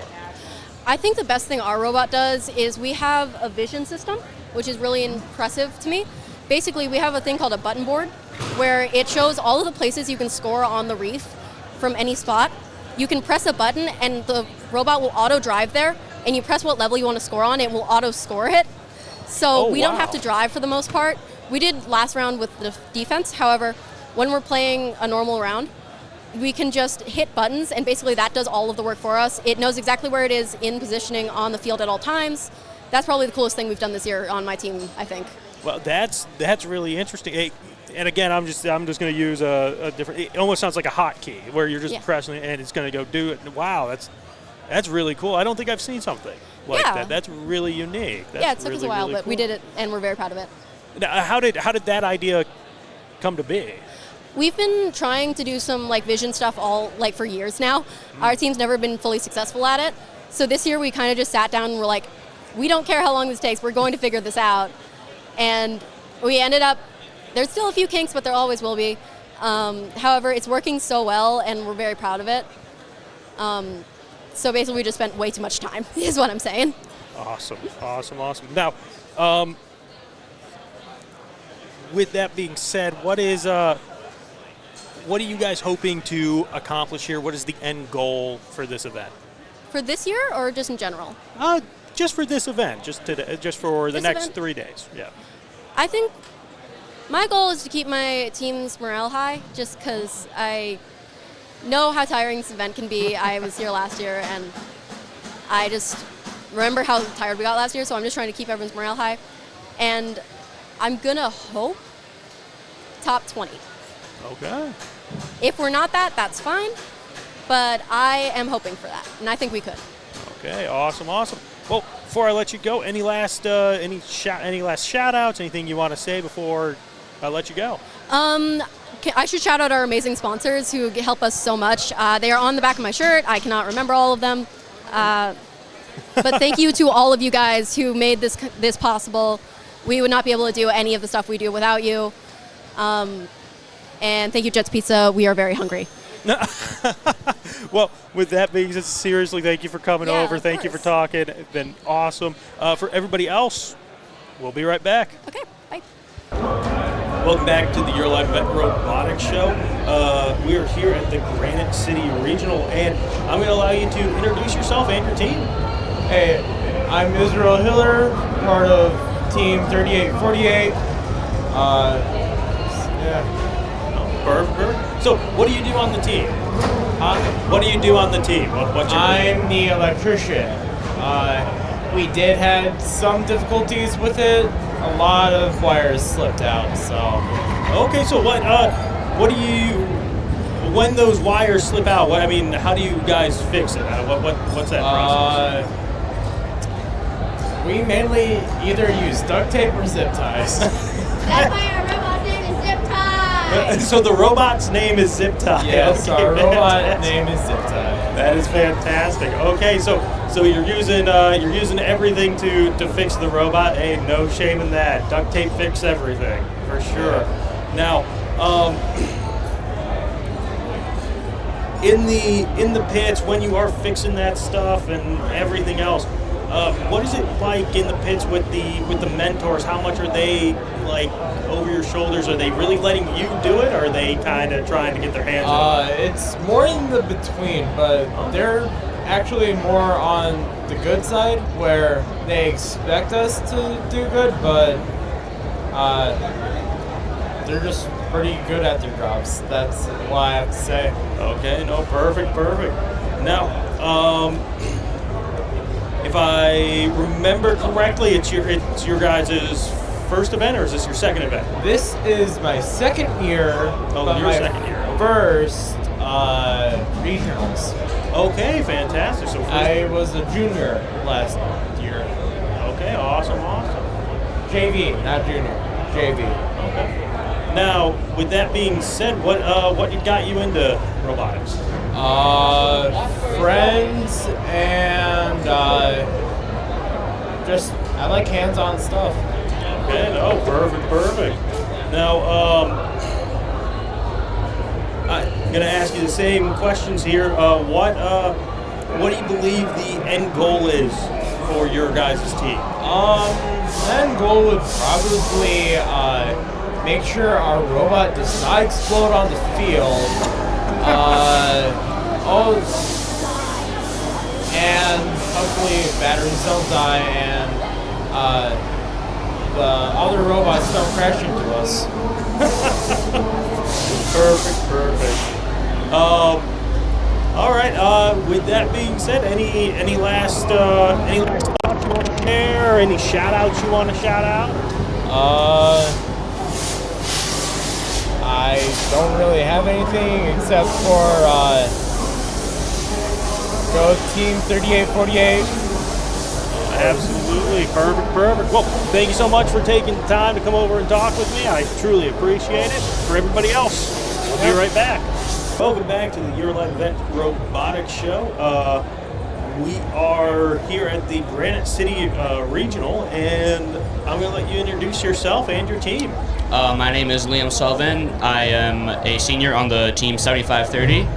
We're doing pretty good today. That's awesome. Well, you guys are doing good, which typically means the robot's doing just fine. Yep. Okay, awesome. How many qualifier matches have you guys gotten? We've gone through 4 so far. Gone through 4. How you guys faring? We're 2-2, but we are ranked 19th right now. Okay, that's good. Now, walking around in the pits, everything else, it's a good thing when it doesn't seem like you're completely trying to rebuild a robot. So, like, how's the vibes? How is everybody in the pits right now? I think the vibe in our pit's pretty good. Most people are just kind of chilling around there while we just wait for the next match. There's like a little bit of tinkering here and there after each match to make sure everything's still good, but overall nothing's really broken on us. Okay, no, that's perfect. That's perfect. Knock on whatever type of wood you can find. Yeah, perfect.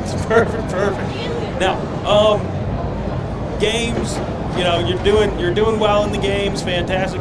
What do you think of the game this year? I'm a fan of it.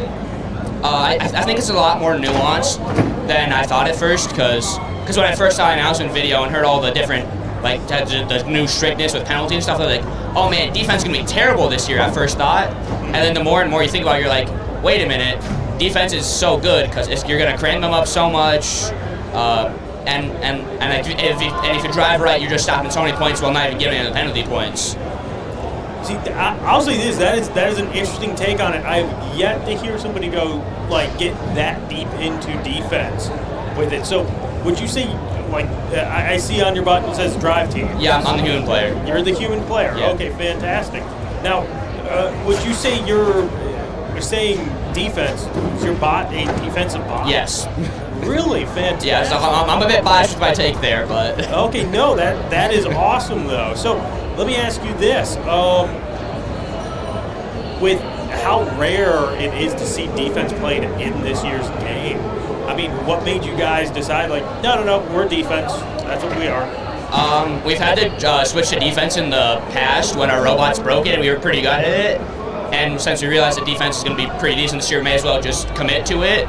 And it's worked out pretty good for us. We won Grand Forks with it. Okay, fantastic. Yeah, that's right. So you guys won at Grand Forks with the defense. Fantastic. That's awesome. Congratulations Thank you. with that. Now,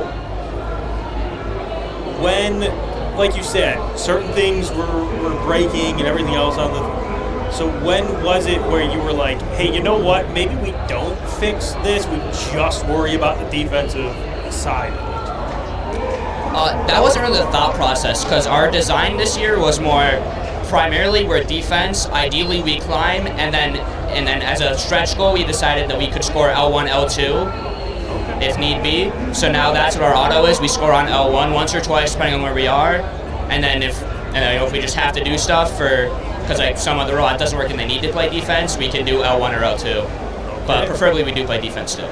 Okay, fantastic. Now,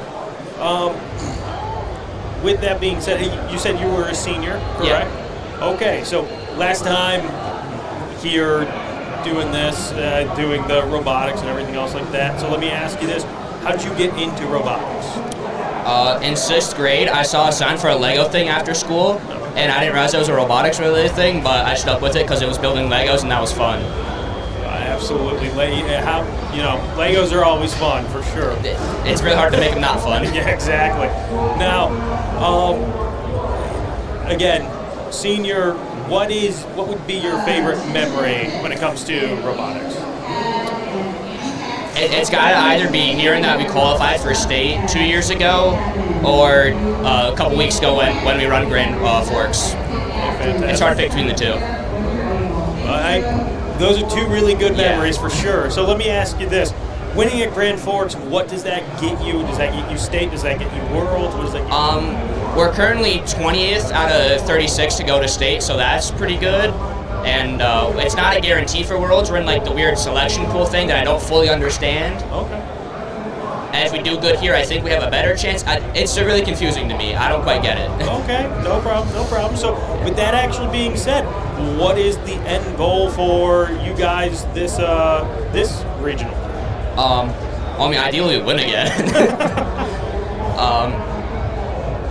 I guess it's just that. We just hope we get picked in the finals. We didn't design a robot to be in the top 8. We designed it to be a good support robot.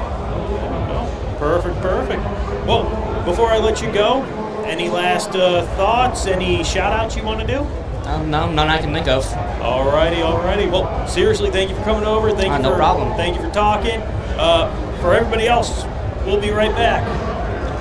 Looking for a bank that truly cares about your financial well-being? That would be the First National Bank of McIntosh. Their experienced staff is dedicated to providing exceptional customer service and helping you find the right financial solutions for your needs. From personal to business banking services, they have everything you need to take control of your money. Plus, their commitment to the local community means that your money stays where it matters, right here in McIntosh. Trust First National Bank of McIntosh, Equal Housing Lender, member FDIC.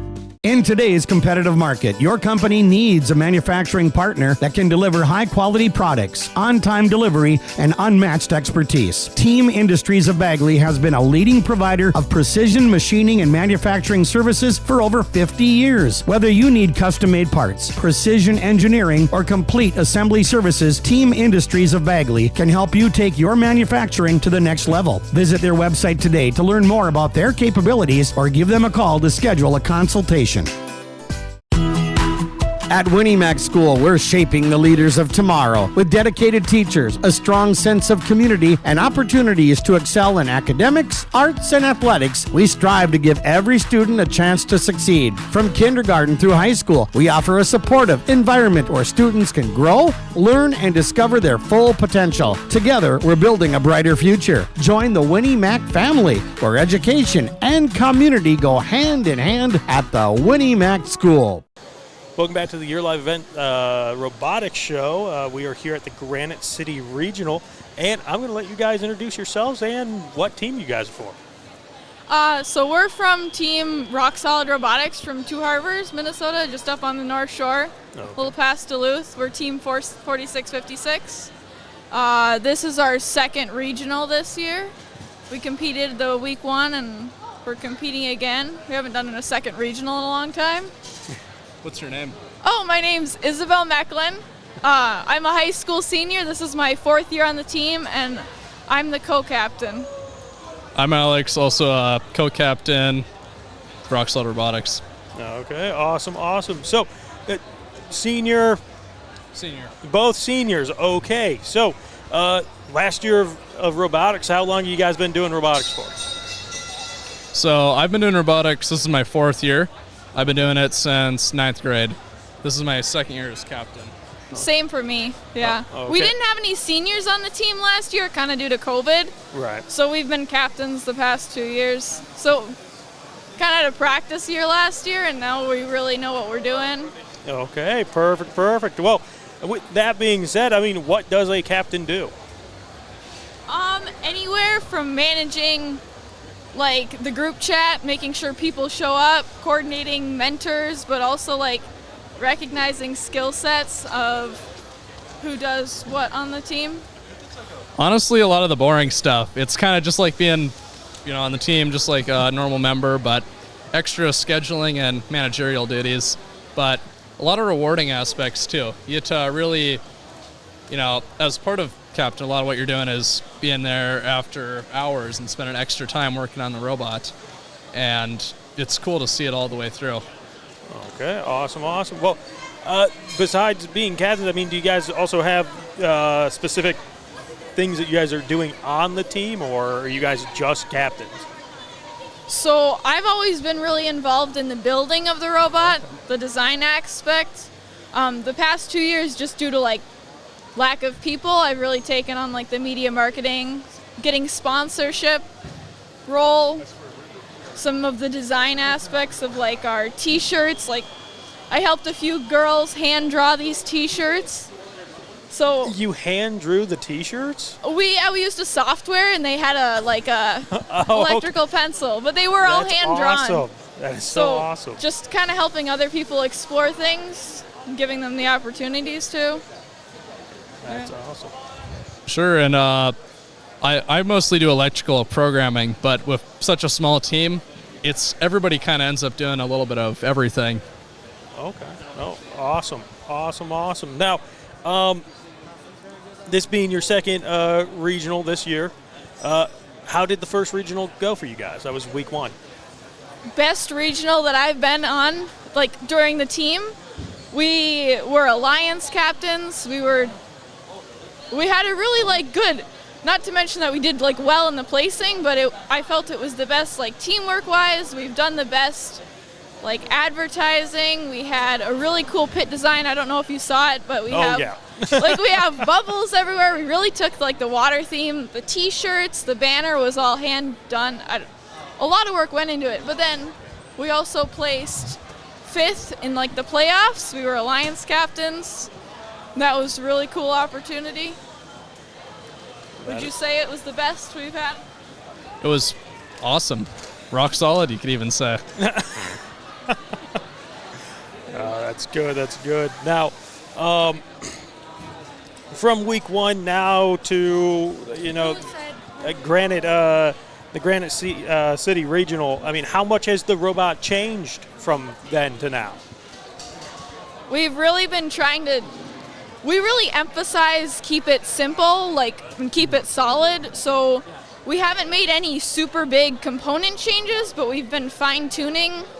We have the Arrowhead Coalition. We have a practice field that travels around the region. Oh, okay. So we've gone about 5 times, spent our weekends at the practice field fine-tuning, adding a couple more sensors.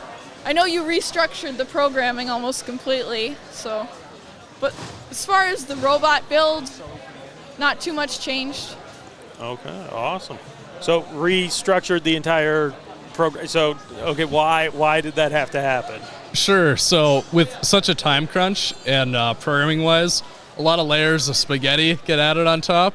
where the code, it works, but it's really hard to maintain or change, or it's just not good software. It just kind of, it's like duct taping stuff together. So we kind of had a chance to go over and restructure a lot of it and make it more reliable and bug-free. Okay, awesome. Now, both of you guys are seniors, so got to ask, it is the last year for this, for robotics for you guys. How would you say robotics has kind of helped you, kind of grow, or what has robotics done for you? It's been very influential in my life. I don't know, it's taught me a lot of life skills from the communicating with like all of the team members. I'd say the leadership is probably one of the biggest skills I've gained from it. And then also just like the engineering aspect. I would say 80% of the team right now plans to become an engineer. I personally am going to go into the healthcare field. Oh, okay. More on the technology side. So it's helped me more on like the soft skills management. But it's still like I'm a mathematical person, so it still helped me with that stuff. But it's really it helps a lot of people who are more STEM related kind of broaden their soft skills and communication skills. Okay. Yeah, I just say exactly that. I knew how to program beforehand, and I've really, this is the place to push your skills to limit. Hardware, software, mechanical, CAD, manufacturing, welding, whatever. That's kind of a trap. Along the way, you learn a bunch of other stuff you didn't even intend to. That's an interesting way to put it. It's kind of a trap. You're going to learn a whole bunch of other stuff as well. No, that's good. I like that. Favorite memory when it comes to robotics? I don't know. I was the alliance captain down there choosing teams. That's probably best experience. Okay. So far. So I guess this is kind of a lowlight, actually. We are not too far in this regional, but at the last regional, during inspection, our robot ended up being 2 inches taller due to an oversight. And my favorite moment is actually fixing that, where we were all a little bit, we had a pit in our stomachs looking at a robot. But after, a few frantic hours and a Sawzall, we were able to make it work. Okay, perfect. Now, last question. When it comes to the regional, this event, what is the end goal for you guys? I would really like to see us make it to state or worlds. Okay. Yeah, that's where I'm at. I want to make it to state worlds, and off-season event, I think it would be really cool if we put a Nerf gun on a robot, do something after prom at our school, but that's more of just like a personal team-ish goal. It's also really nice because like we had the first regional, which was super stressful, and now like the team's kind of here and we're just all having fun. Right. So I don't know, and we're far away too, so we have an Airbnb and we're all like going to be sharing meals. It's going to be an awesome time, bonding and such. No, absolutely. Well, with that being said, truly thank you for taking time to come over and talk to us. I truly appreciate it. For everybody else, we'll be right back. Welcome back to your live event robotics show. We are here at the Granite City Regional. I'm going to let you guys introduce yourself and what team you guys are for. Sure. So I'm Cam Norlandskold. I'm part of Becker Robotics 4607, and I'm on the build team. Yeah, I'm Zachary Hinkmeyer, and I am also from 4607, and I'm also on the build team. Okay, perfect. Awesome. Now, I see on the shirt you got is it the 10th year anniversary, or is it just a special shirt? Nope, this is just a normal year. So we saved the last day of the regional to actually be when we wear our this year's current shirt. So we have a lot of different years. So 3 years ago was our 10 year. Oh, okay. I was going to say, I was like, man, for being, not that high of a number, this only being 10 years. Wow, okay. Yeah. But no. Okay, so fantastic. Now, with that being said, just came and grabbed you guys from your pit, everything else. Your pit looks pretty high tech in there. How is what's going on in that pit?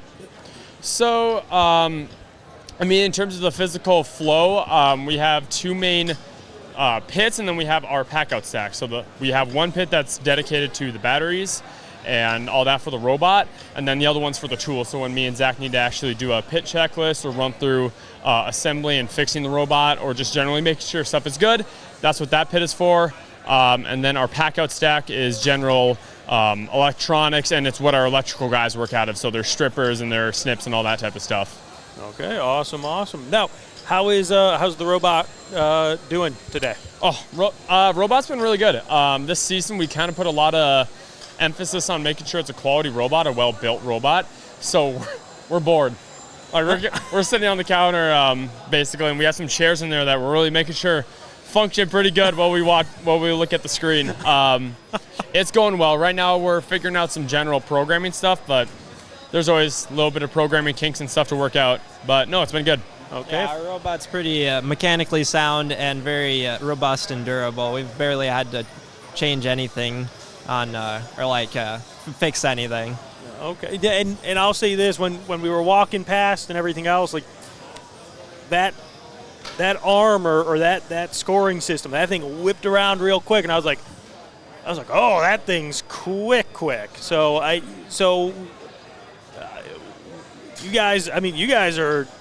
This is rare to talk with a team that's like, yeah, no, our robot is pretty darn good right now, sure, and everything like that. So being on the build team and everything like that, like, why is it so well built? So back in 2018 is really when we picked up the process, but we use a process that is known as FMEA. That is failure modes effects analysis. So we got a full match coming out. But no, so this FMEA process is essentially we have somebody who's sitting in the back corner of the pit, who they are watching every single thing that happens on the pit. They have documentation, so a failure, let's say, so right now we're actually dealing with, there's a wheel that is almost too grippy right now, so it's kind of skipping a little bit and burning some extra rubber. Sure. So a pretty small issue, but like, we have a FMEA person in the back who they're going, okay, why is this a thing? So first they document it, and then they go through the 5 whys, which is essentially trying to get to the core root of the problem. Mm-hmm. And then later on, we then do another step to the FMEA process, which is the PFMEA. So this is a process FMEA. So that is all of us gathered around back at our shop and basically breaking down each of these situations, and was the solution that we used at the time, was that accurate? Do we need to do something more to make sure that doesn't happen again? And then even before all this happens, we have another part of it called DFMEA, that is design FMEA. So this is when we take what our CADers and designers has kind of, they've worked up in their CAD workshop, I guess you could say. And we all, as a team, especially the build team and programming team and electrical team, we all kind of look at it from a very harsh perspective of how is this going to fail? Are there any issues that might come up? Is it going to be hard to work on? Stuff like that. Okay, no, awesome. I mean, that system sounds fantastic. It's obviously working very well. I mean, you guys must be up here pretty soon, because we just saw the bot come flying in. Now, real quick, what is the end goal for you guys with this regional? At this regional, Zach? Well, we obviously want to rank as high as possible so that we can pick who we want to alliance with, and we really would like a regional win, because we've only had 2 regional wins in our history, and we'd like to continue to get some regional wins. And last regional at Phantom Lakes in Wisconsin, we ranked second and got to finals and got second place at the regional. And we think we're doing pretty good, and we want to try and win this regional. And kind of on top of another big part of it, so we've already made it to Worlds through another award that we won in our first regional. Okay. So this is also kind of a pre-Worlds and a pre-state practice, I guess you could say. Right. So a lot of the teams that are here are going to be the teams we're going to be competing against during state. So we're able to kind of see, okay, how do they compete? How are they going about stuff? Obviously, how can we beat them? But also, what's something we should be aware of going into the regional? And then on the World side, we'll be going to Worlds in 2 weeks. Mm-hmm. So this is a good way to kind of make sure our robot is able to hold up against a little bit of abuse, especially when we're going to be playing against the best teams in the world. Okay, yeah, so, no, absolutely. Yeah. Now, you already locked up Worlds, everything like that, and So that's fantastic. That is awesome. Now, man, with all that being said and everything else, I mean, is this something? You already kind of answered, like you are looking at this more as like, hey, this is just like kind of a test run. This is practice, everything else like that. So with that being said, I mean, what are the vibes in the pit for you guys right now? Very low key. The first regional and for any team that realistically hasn't made it to Worlds, hasn't punched their ticket is what we say. It's going to be a little more stressful, a little more tense, but at Duluth, which was a week 1, our first regional, that's the one that we got to Worlds with. It was a little more intense and thin. Being in the stands, you're more nervous, waiting to hear, oh, did we win this thing? Didn't we? But at our last regional, it was super low key. It was really just chill. And here's no different. We're just talking with teams. We got lucky with our pit placement, so we have some friends around us, some teams that we know. So we've been kind of cracking jokes, maybe making fun of each other, that type of stuff. It's pretty low key. It's chill. That's awesome. Yeah, it's just we're just having a good time. I'd say. That's good. That's good. If what award did you guys win? We won the Impact Award at the Lake Superior Regional, and we were really happy with that. And our Impact team has been working really hard to get that, and it was very, very good to feel that, to get that. That is awesome. That is awesome. Well, before I let you go, any last thoughts, shout outs, anything you want to bring up? No, it's just cool being here, and let Cam finish it off. Just want to give a quick shout out to our sponsors and the various people who got us here. A big reason that we have the success that we are this season is from the sponsors that helped us pay for our field and our school that helped us pass a referendum that let us have our own mini STEM center.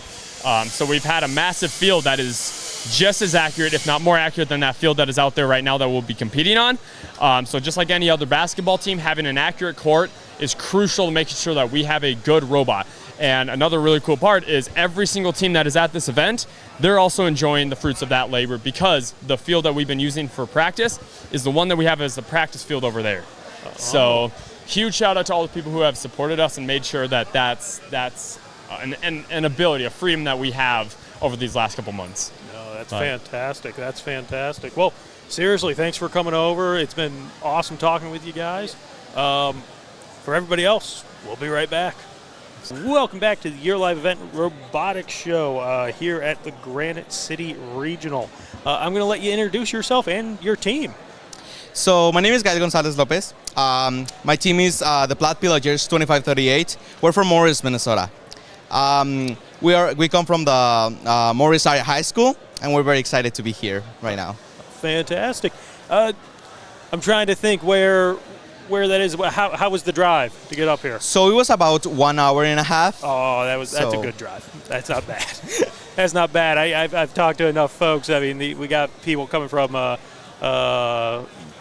border Canada, 8 hours, everything like that. So not bad. Not bad at all. Not a bad drive.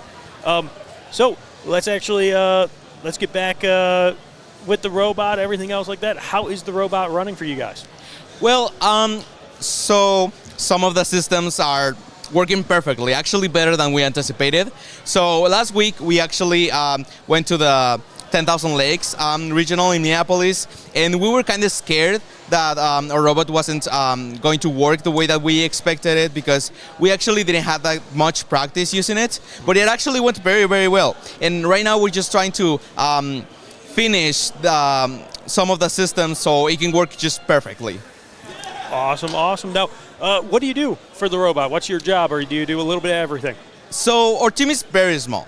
So we're about 7 students with 3 mentors. So we don't really have jobs assigned to each of the students. We just do what we can and help each other to make our ideas come through in the robot. So if, for example, if someone has an idea, they can propose it, and if we think it's actually something that is gonna help us use the robot in a better way, then we do it, and we help that person to make that part that they need, or to help them create what they need to complete their idea.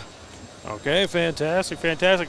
What is your favorite thing to do with the robot? What's your favorite thing to work on the robot on? Well, I really like testing the things that we do because, well, as I said, we all work together to bring some of this stuff up. So being able to see it all working out and just functioning is actually very cool, you know, because we sometimes spend like a week or maybe two working on the same thing, and seeing it that it actually works and that it's actually working as we expected is actually quite amazing. Makes me very happy. Oh, that's awesome. Now, going back to what you said before, that this is your second event. How'd Yes. you do that first event? I believe you said it was the 1,000 Lakes. How'd you guys do? So we actually finished ranking 16 out of 51. So we were not in the top ones, but we were actually like really happy because, again, some of the things in a robot weren't completely tested. So the fact that we were able to come up in the first 20 places just actually surprises us quite a bit, you know? Okay, awesome. Now, how many? What grade are you in, and how many years have you been in it? So this is actually my first year in robotics. Oh, fantastic. And I'm actually a senior, so yes. Okay, that's actually rare. I don't think I've talked to a first-year senior before. So let me ask you this: Why did you wait so long? Okay, so I transferred to Morris Area High School last year. Okay. And I didn't know that robotics was a thing. I was just, I simply didn't understand how activities worked. So I was quite confused, and I didn't ended up joining, even if I wanted to join since last year. So I just choose this year to be the one where I could experience as much as I could. So I tried doing as more activities and things as I could, just to be able to enjoy it, at least in my senior year. Okay, no, that's fantastic. That's the way to tackle your senior year for sure. Now, with that being said, how has your experience with robotics been going? It is actually really good. My teammates that are actually also my friends made this thing just really entertaining, you know? Yes, we are working, and sometimes we get stressed while working together because, well, sometimes we have to go through stuff, and sometimes people act ways that you don't really want to when you're in a team. But being able to be with my friends actually makes it 10 times better because I can spend time with them, and I can hear their ideas and help them make their ideas. So it is actually, my experience has been actually quite fantastic. Actually, it makes me kind of regret not joining before. I hear you. I'm not gonna lie. I learned about robotics way after schooling and everything else like that. And I always say, where was this when I was in high school and everything else like that? Yeah. But with your team and everything else like that, with this regional, what's the end goal with this? So for this regional, our main goal is just to be able to have a fully functioning robot.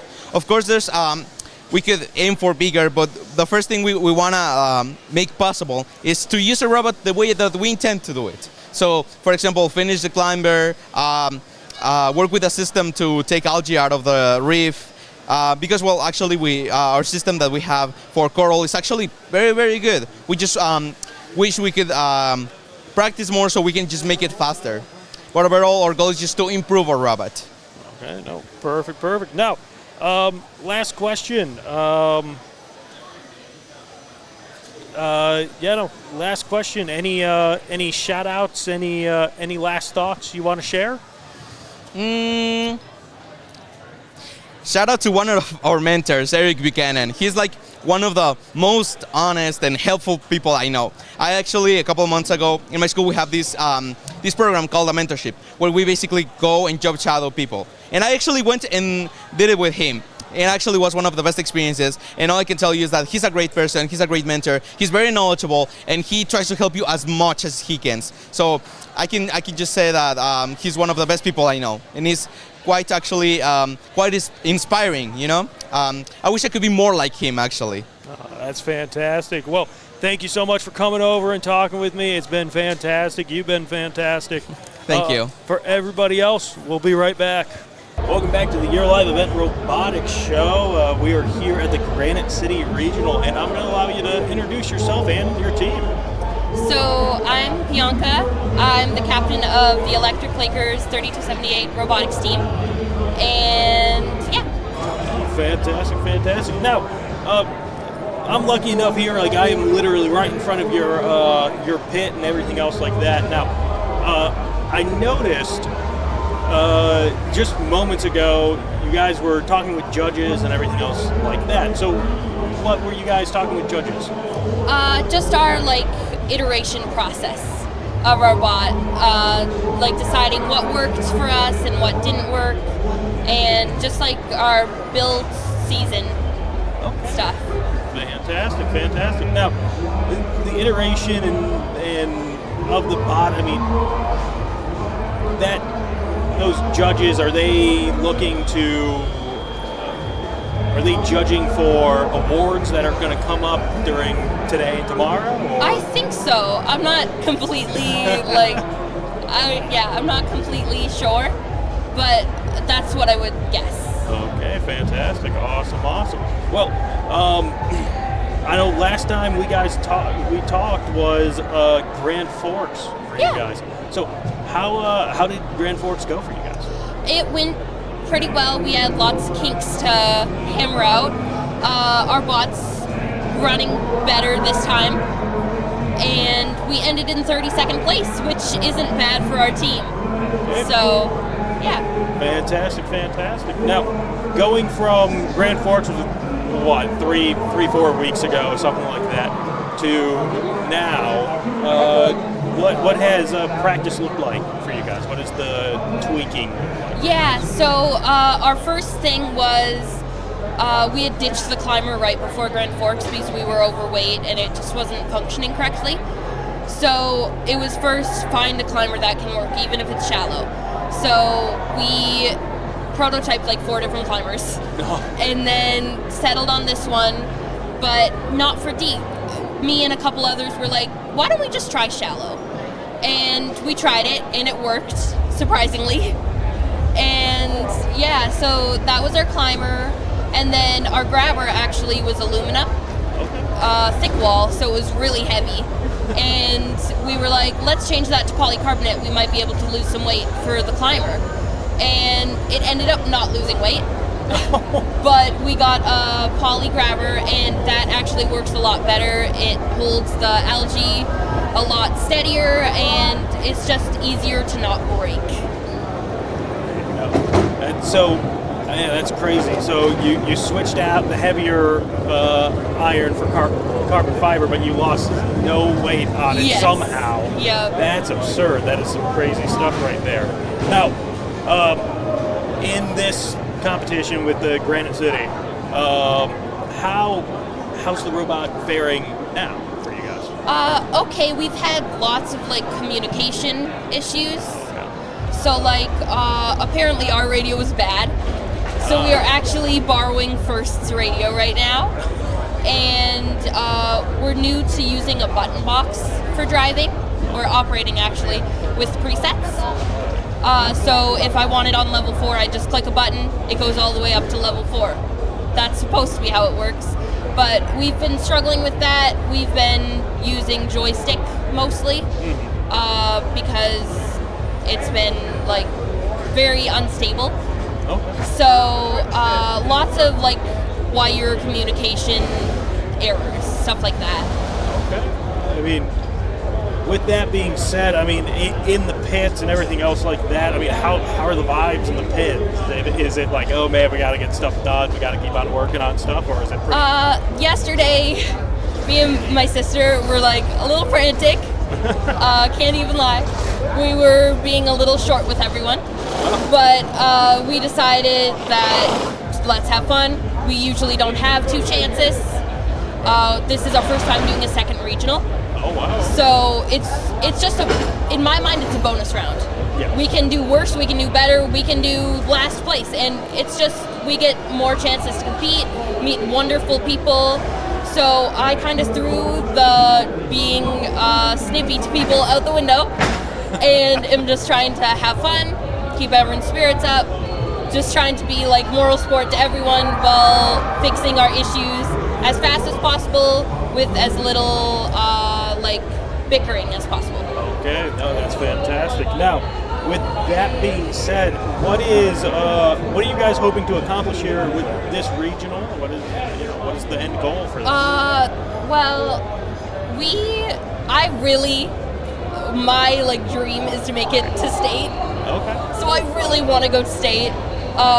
We were up for a bunch of awards. I'd like to win an award, but even if we go home empty-handed, we still have the experience.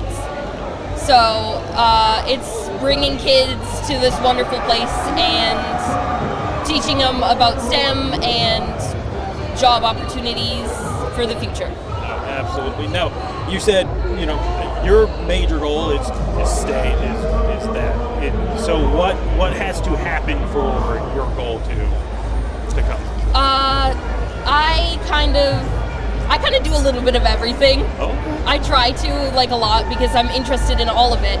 So 1 second I'm trying to code the presets, 1 second I'm telling people how to do this or maybe not do this, or just asking about stuff. I try not to shut someone's idea down before hearing it through, because I realize I can be like that sometimes. I realize I can try and shut stuff down before hearing it through. So I'm trying to listen to everyone, give everyone a fair chance at their idea, their plan before mine.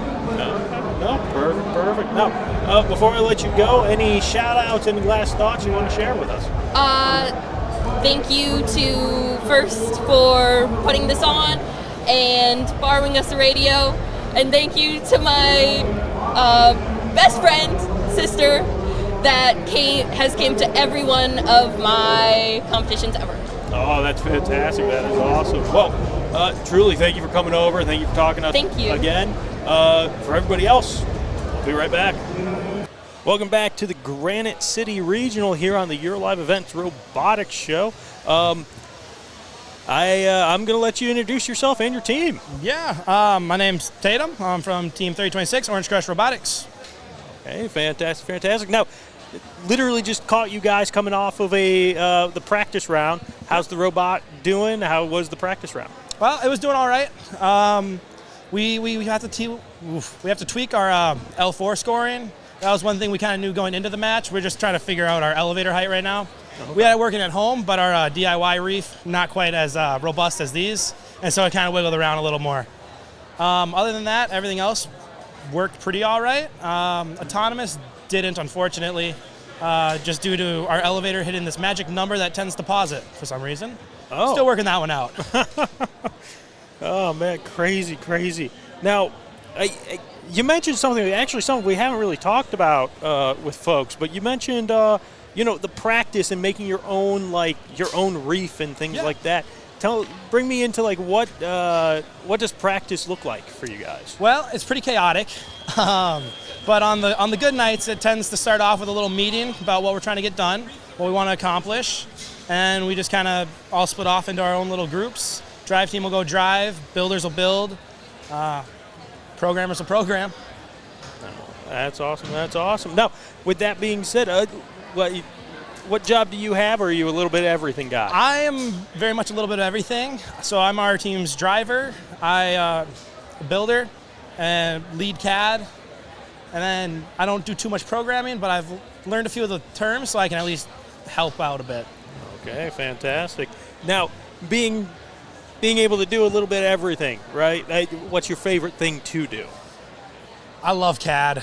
And that's one of my favorite. I mean, driving the robot's great, but behind the scenes, I'd say probably CAD. Okay, for people who don't know what CAD is, could you go a little bit into CAD?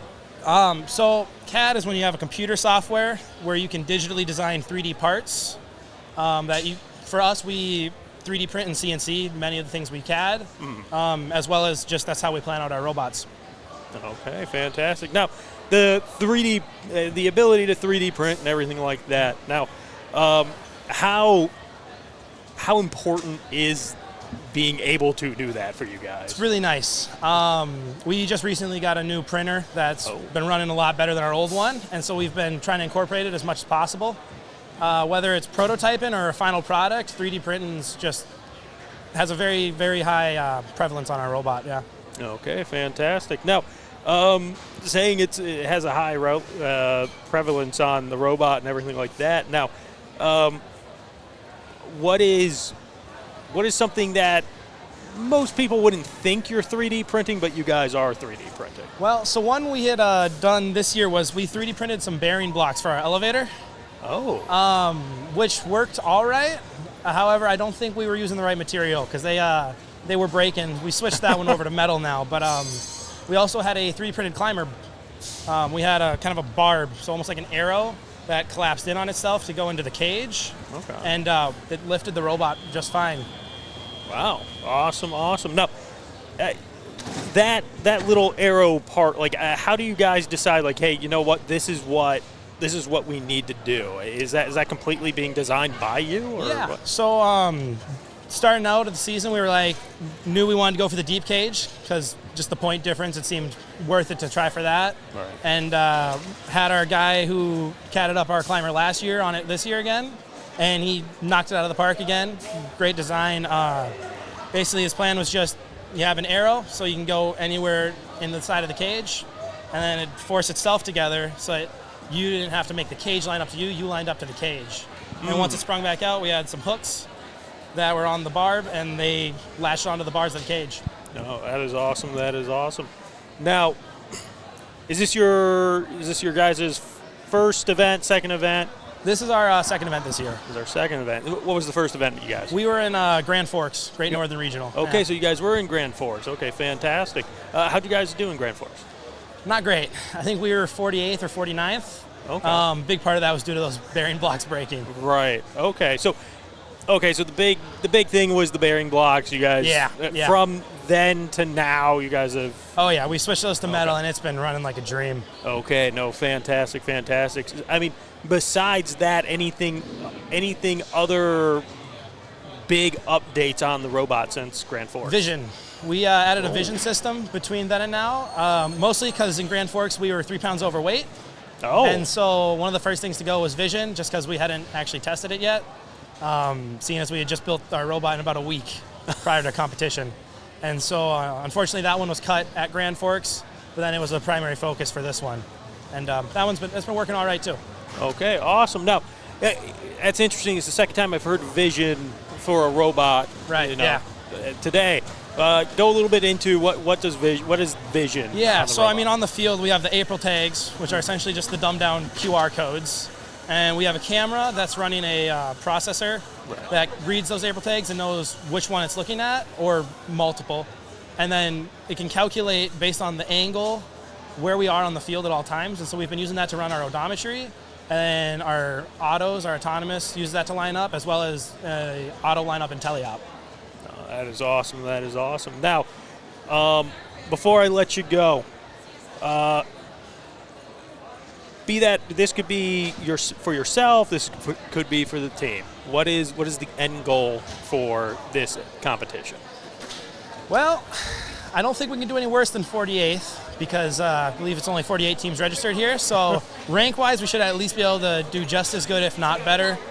Other than that, I mean, always going for worlds, but if we could just make it into playoffs, we'd be happy here.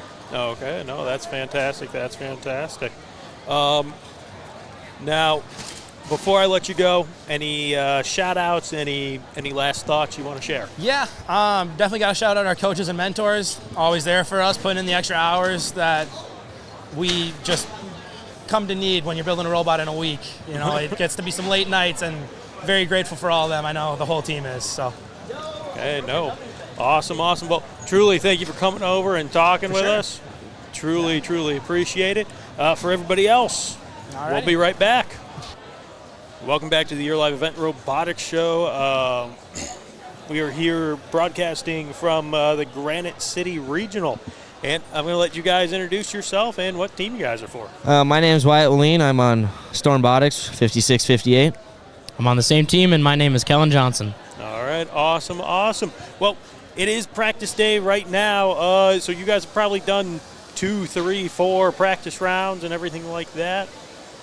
Yeah, we've done 2 practice rounds so far today. Okay, so you guys have done 2. How's the robot running? It's been running beautiful since our last competition in Grand Forks at the Great Northern Regional. It's been going real well. We got autos programmed, things fixed, tweaked, and it's been awesome. Okay, awesome. Now, you kind of ran into my next question there, which was fantastic. From Grand Forks to now, like you just said, there's a lot of things you had to tweak, everything like that. What was probably the biggest hurdle, or what was the biggest tweak you guys had to do? We redesigned our clamping mechanism for latching onto the cage to climb at the end of the match. Okay, so what spurred that tweak? It was going to be air-powered with some air pneumatic cylinders on it, and that was too much to program, and we actually took off one of our arms that were going to pick up coral off the ground, which just took too long, so we took that off, took that motor, and threw it on there for our linkage that we created, and it didn't have to program anything, and it's been working so far.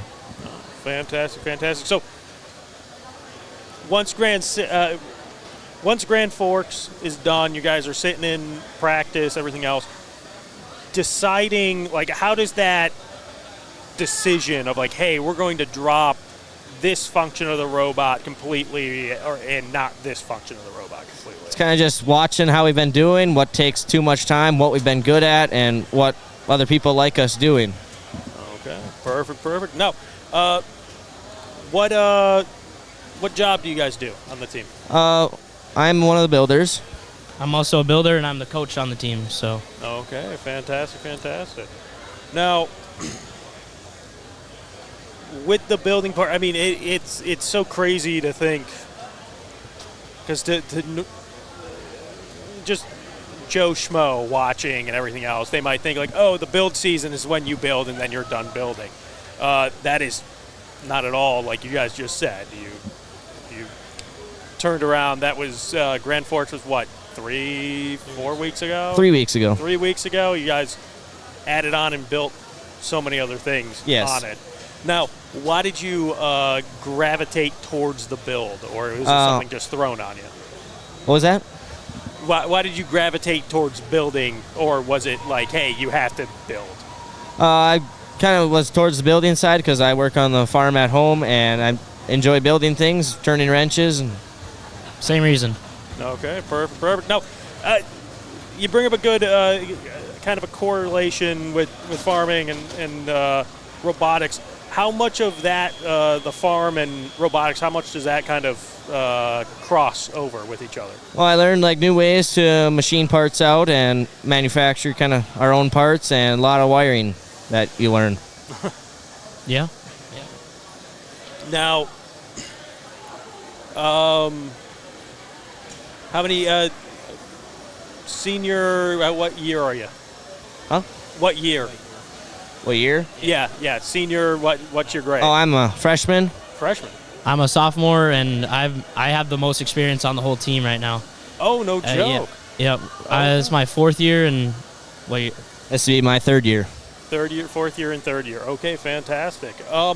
Hey, that's big. Not having a senior. I mean, you're going to see this entire group. So, with that being said, I mean, how's the vibes on the team? I mean, is everything all good?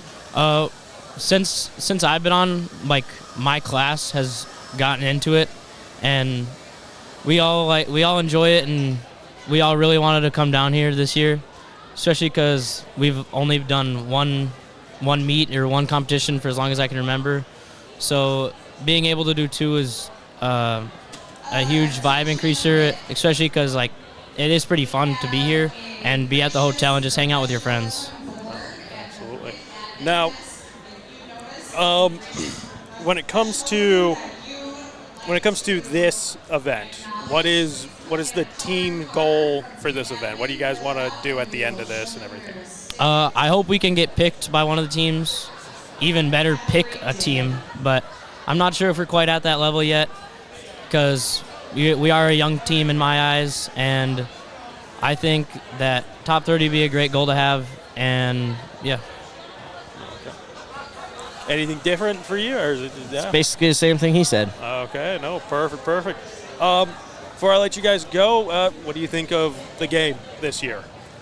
I think the game's pretty fun. It's something different and a lot of challenges to accomplish and kind of take over and do what you need. Yeah, it's kind of weird how they come up with all these ideas and stuff. Like, when I think of it, I just think of ball in a hoop or something like that, especially because our whole team almost plays a sport. I'm pretty sure I think everyone on our team except maybe 2 or 3 people are in a sport. Oh, no joke. No joke. So, I mean, sorry, I told you that was going to be the last question, but now you brought that up. How is it juggling, a more collegiate sport in this? How is that juggle?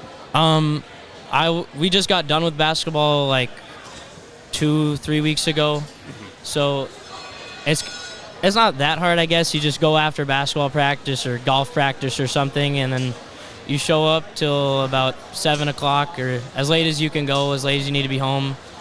And if you can't go, oh well, but it's not that hard, I guess. Okay. Oh, fantastic. Well, before I let you guys go, any last thoughts, any shout-outs you want to do before I let you guys go? Thank you to all our mentors for helping us all out along the way and teaching us new things. Thank you to all the sponsors who made everything possible for our team, and keep donating, please, because we need it. Thank you. All right. Awesome. Well, thank you guys both for coming over and talking with me. I truly appreciate it. For everybody else, we'll be right back. Welcome back to the Granite City Regional. We are your live event. This is the Your Live Event Robotics Show. I'm going to let you introduce yourself and your team real quick. Hi, I am Ruka. I am part of media, and I am new. I'm a rookie, and I am from Team 3848 Bots and Shining Armor from Kenyon Wanamingo. Awesome. Now, okay, so rookie season, media, everything like that. So let me ask you this. How are you enjoying your rookie season so far? I am really enjoying this. I made new friends. I've made a lot of new people to talk to. I've been having a lot of fun. The first day was kind of rough here. I was homesick, of course. I don't have my mom and dad. Oh well. I'm enjoying this season really well. I thought it was pretty fun. It can be stressful sometimes, but it's pretty worth it for the people and supporting your team. Absolutely.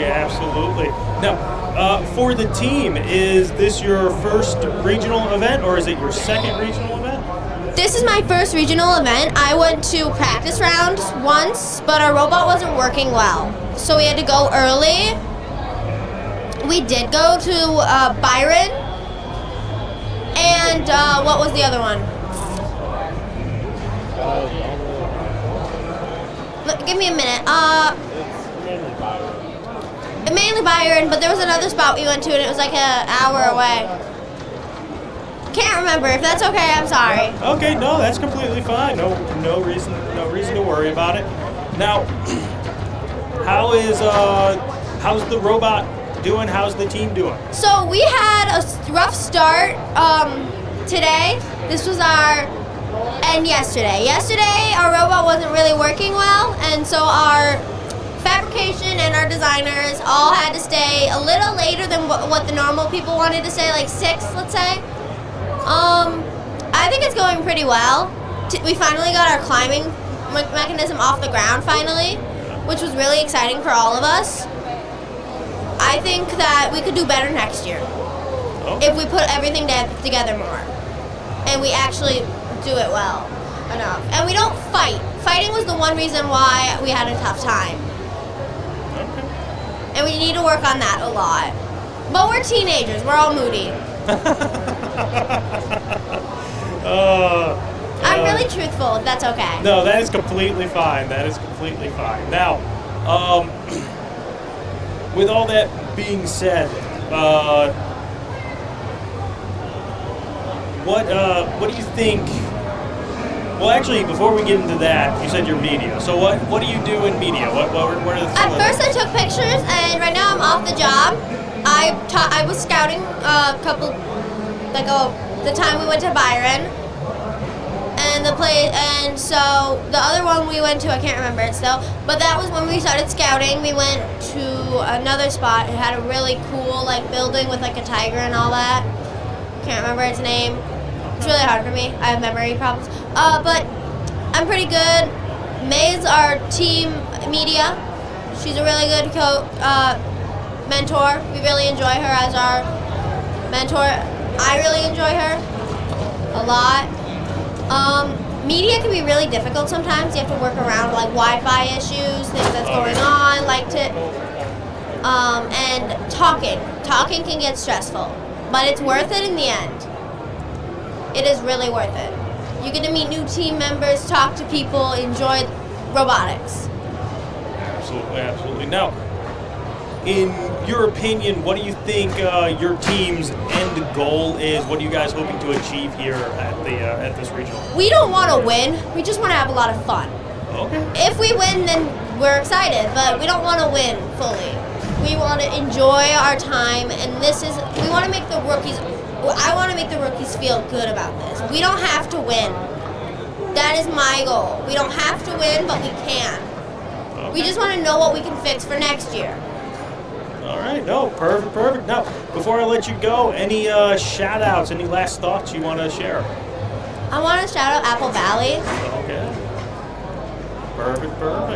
Now, with that being Then they made necklaces and they made all this other stuff, and they're just really supportive of our team, and we're really supportive of their team. At least I am.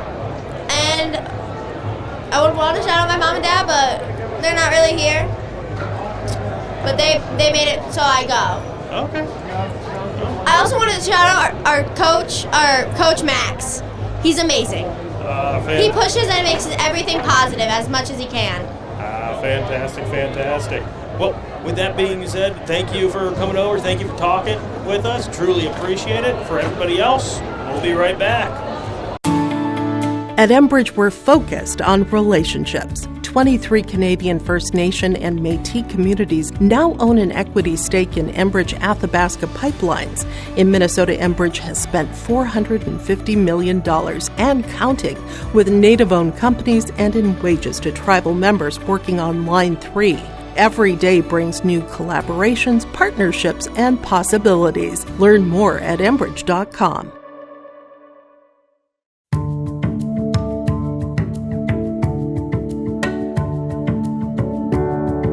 I'm Molly, and I have lived here a little over 3 years now.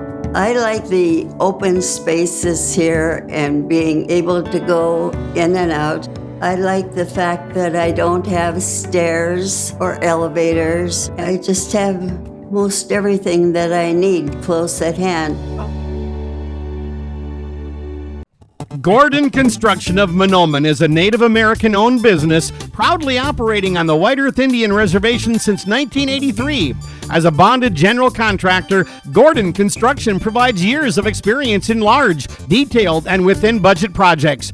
Gordon Construction is committed to the safety of its employees and the environment of its work sites. To learn more about Gordon Construction of Mahnomen, visit gcmahnomen.com or call 218-935-2191. Welcome back to the Year Live Event Robotics Show. Here, broadcasting from the Granite City Regional, and I am here with. I'm going to let you introduce yourself and your team. All right, my name's Hunter Bates. I'm from 6175, the EBW Mystery Machine. Oh, fantastic! Mystery Machine. Okay, so explain the name first. So back in 2016, when our team was in its rookie year, we didn't have a name. So when we got to competition, they asked us if we had a name for our team or robot, and our team honestly didn't know how we got there or how we made the robot, so we told them it was a mystery. And so they ended up calling us the Mystery Machine in the future, and we just kind of stuck with it. Fantastic. Now, before we get any further, what's the job you do on the team, or are you a little bit of a hey, I do whatever I need to do? I'm kind of a do everything, so I'm both the safety captain and the technician of the team. I can flip out, be the human player. I did the electrical layout of my team, and I do all the scout work, so I go around and interview every single team here in the competition, and I get my data from watching matches, from behind the stands, or anywhere. So I can basically be flexible in any spot, anywhere. Okay, fantastic. Now, you mentioned going and interviewing the other teams. Walk me through that process. What are you looking, like, what are you asking the other teams? So what I'm kind of looking for is how they like to run their match, what they do best.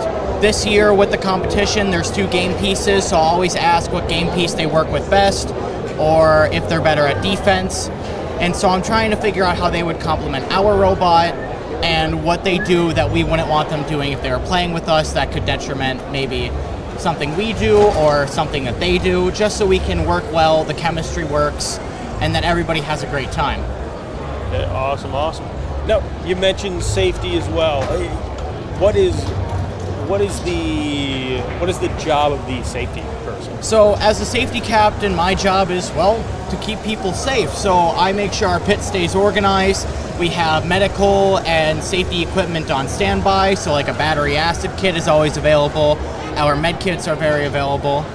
I myself can wrap a bandage, so I know how to basically just keep my team in good care so that they can't hurt themselves. Keep hands out of the robot at all times, and then as well as I go through and ask other teams how they run their safety. I can give out an award for a safety all-star thing that gets put in a box, and then they figure out who has the most, and that person gets the safety all-star award. Oh, fantastic. So you guys are even doing your own award system with that. Yep, so the Safety All-Star Award is something, it is through the competition, so it's something that they do ask you to do. The safety managers of the competition will give every safety captain 1 slip, and then you have to fill out the slip with who you thought was the best at safety. Okay, fantastic. Awesome. Now,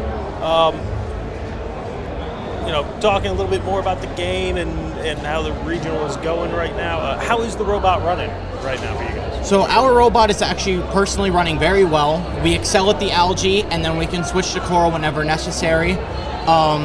I was able to run the human player spot 1 match last time at the processor station, which allowed me to throw algae up into a high-scoring net.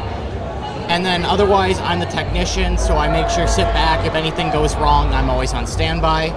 And so far, we won all 3 of our practice matches, and we won our first qual match very well.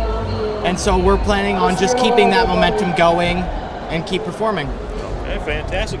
Is this your first competition, second competition? This is our first this year. Oh, wow. But me personally, I've been here for 4 years. Oh, fantastic. So 4 years senior? No, not senior. I'm a junior. You're a junior. Fantastic. Awesome. So this is your guys' first competition this year, and it sounds like it's going very, very well. Yeah, so this is our, like I said, first competition. We like to go to 2, but we weren't able to get into a second one this year, and we like staying close to home, so St. Cloud is just a 40-minute drive away. Pretty easy, pretty accessible. Okay, perfect. Now, in your opinion, what do you think in your opinion, this could be, personal, this could be team-oriented. What are you guys hoping to accomplish here at the regional team? Well, accomplish here, so we are right now a rookie experience team. We have people that have been here for a while, but we always had a senior that had all the information, and they graduated. So we're currently renewing our knowledge, making sure that we know things. And so we were expecting to come here and just have fun. Well, after we put our robot together and saw what it could do, we actually think we can go for a win. So that is what we're trying for. We have the confidence, and we're trying to be as friendly with other teams as we can to figure out people that are great and very honest people. Awesome. Now, with that being said, I mean, I don't want to be like, oh, it sounds almost kind of like you're surprised with how well the robot's doing, but what do you think is clicking with the robot? Well, coming into this, we had an 8th grade programmer. So he didn't know anything before the season, and he spent most of the season just studying code. And well, we gave him 2 weeks. It took us a while to put the robot together, 2 weeks to code the robot, and well, he jumped on it. We have like 6 fully working autonomouses. Our entire robot runs flawlessly. And so, honestly, it was him and our drive team's just chemistry that just brought this team together and allowed us to operate. Fantastic. Before I let you go, any shout-outs, any last thoughts you want to share? Shout-outs, well, my dad who's here at the competition, our coach who's been here since 2016, who we call the Santa Claus for Robotics, Rob Flashenream, and then my programmer Aaron Hess, and my other coach Mike Hess. Okay, fantastic. Well, truly thank you for coming over and talking with me. I truly appreciate it. For everybody else, we'll be right back. Welcome back to the Your Live Event Robotics Show. We are here broadcasting from the Granite City Regional. Now, I'm going to let you guys introduce yourselves and the team you're for. Yeah, so my name is Julia, and we are with Fred, 2883. I'm Sam Daniels. I'm also with 2883. Okay, fantastic. Now, before we get too far into it, I mean, how's the vibes in the pit? How's the vibes at the regional for you guys? Yeah, so I think things are going pretty good so far. Our first couple matches went really well, and I know they had Impact today. We just finished our Impact presentation around 30 minutes ago. I think it went very well. We got to talk to judges, and we also did EI earlier, and so I think that's going very well. We got a chance to talk to all the judges about the necessary things. Okay, perfect. Now, you brought up the Impact Award and everything else like that. Could you go a little bit into what is the Impact Award? Okay, so what the Impact presentation is, it's kind of like a vessel for getting that engineering message out there into the world. So I go to the judges with 2 other people, and we talk about how Fred has impacted our community, and so how we've gone ways to promote our brand and bring first to more towns. So we do outreach events, so we talk to them about our outreach. So we'll do coffee shop events, go to the library, the daycare, all that kind of things. And then we talk to the judges about what we've done. And if we win, we go to Worlds. But it's one of the highest, most prestigious awards. Yeah, it's a really big deal first to promote not only the robot side of it, but also just making connections with people and just other sides to it rather than just focusing on this robot. Just showing that first is more than just the robots. No, 100%. Now, you brought up your outreach programs. You said you've gone to the libraries, you've gone to coffee house events and things like that. Any outreach event or program that you guys are we really, really like this one, or anyone that you would kind of want to shed some more light on? Yeah, so we have what we call Robots Without Borders. And so what that is we go and we help mentor teams. We have teams in North Dakota, Minnesota, and even Manitoba that we will go and help them with their things, whether it's their robot or whatever. And Sam can tell you a little bit more about this than I can. Yeah, so with Robots Without Borders, the goal is to reach other teams and promote collaboration and ensure long-term sustainability of robotics programs. So this year we partnered with Team 517, the Gators. So the Gators lost a lot of their build students, so they weren't going to have a season, so Fred stepped in and we grabbed a lot of their students and we partnered with them. So they come up every couple of days to help work on our robot, and then we kind of share our ideas and kind of just conjoin teams. Yeah, conjoin knowledge. Okay, no, that is awesome. It's awesome. Now, that's again the outreach and everything else. I mean, yes, the robot, the game, it's fun. It's awesome to watch, everything else. But I always tell people whenever robotics comes up, it's cool. That's fantastic. But everything outside and everything behind the scenes is so much more impactful and interesting and everything else like that. But with that being said, we are here at the Granite City Regional. how are you guys doing? How is the robot doing? So far, our robot is doing really well. We have had three matches so far for qualification, and we have won all 3 of them. And we try to go for ranking points, which just helps us get better ranking to move on to playoffs tomorrow. And so we've been doing really well. So there's 6 ranking points to get. The first 2 matches we got all 6 of them, and then the last match we got 4 of them. And so it is going very well, and I'm pretty happy with our robot so far. We have a lot of matches left. There's, I think, 7 left, maybe. Okay. I'm not entirely sure. But our first 3 have gone very well, and so here's to hoping that we continue to do well. Oh, absolutely. Now, this year's game, do you like this year's game? Do you not like it? It seems a wee bit of a mixed bag, but it's one of those things where it's either like, no, we're super down with this year's game, or it's just like, no, it's fun, but it's not, what last year's was, or 2 years ago, or something like that. Yeah, I think I definitely enjoy this game because there's different aspects to it. Yeah. You have that placing aspect, but then you also have that like shooting if you want to get it into the barge. You're going for that. And just things like that. There's a lot of strategy to this game. And I do think that is enjoyable. And I've had fun working with our team to try and figure out where we want to be and what we want to do and how we want to make it work. So I enjoy the game. Awesome. Now, for your team, what are you guys hoping to accomplish when this regional is all said and done? What's the end goal? Personally, what I'm hoping for is that our robot wins, our impact wins, and I am praying on my hands and knees that we win Spirit Award. I know this is not the most important one, but I think it would be really cool if we did. But also, Impact Award and, of course, winning for the robot.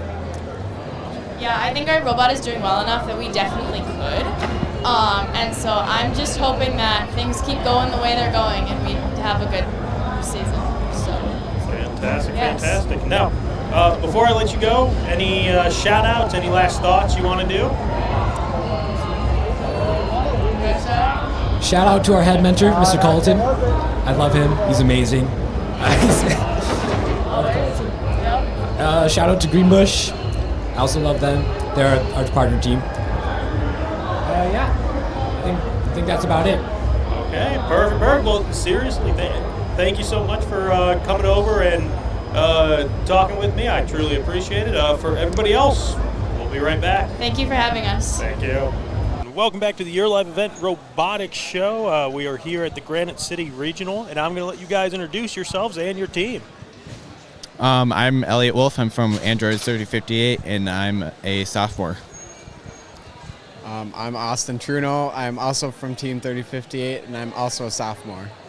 I'm Varner Jones. I'm also from the Androids, and I'm a junior. Okay, awesome. Well, I think we've had like 8 or 7, 8, 6, one of those amount of practice runs and everything else like that. I'm pretty sure I saw you guys out there already. How's the practice runs going? How was it?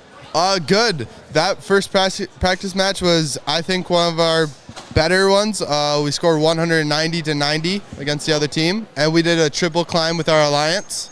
So yeah, triple deep climb. So okay, explain for the folks that probably don't know what a triple deep climb is or what a climb is. Explain a little bit. Triple deep climb. So in the game there is a shallow and a deep cage from the barge, and our alliance, we all climbed on the deep cage. So yeah, that's kind of what a triple climb is. All 3 robots climbed on the cages. Okay, no, fantastic. Now, is this your guys' first event, second event, third event? This is our second event. Our prior event to this was Rocket City, Alabama. Oh, no joke. How was Alabama? Good. We took 5th down there, and we were alliance number 8. Oh, wow, fantastic. So yeah. Really good showing out there. So expanding on the Alabama regional, just to give you a little history, our team was established in 2009, and so that was our 17th. This is our 17th year or 16th year, and the significance of us being on Alliance number 8 is that's the first time our team in the entire history has gotten to choose their own alliance. So it was a very memorable moment for us. So, okay. I don't got nothing else to say. Well, I'll say this. I always love I love when you guys go and travel and everything else like that. You went to Alabama, so I got to ask, any good food down there? What'd you eat? There was a place in, what was it, Illinois? Yeah. In Illinois, a little small restaurant called Weaver's, and him and I both had, I would say, the best chicken sandwiches we've ever had for some reason down there. All right.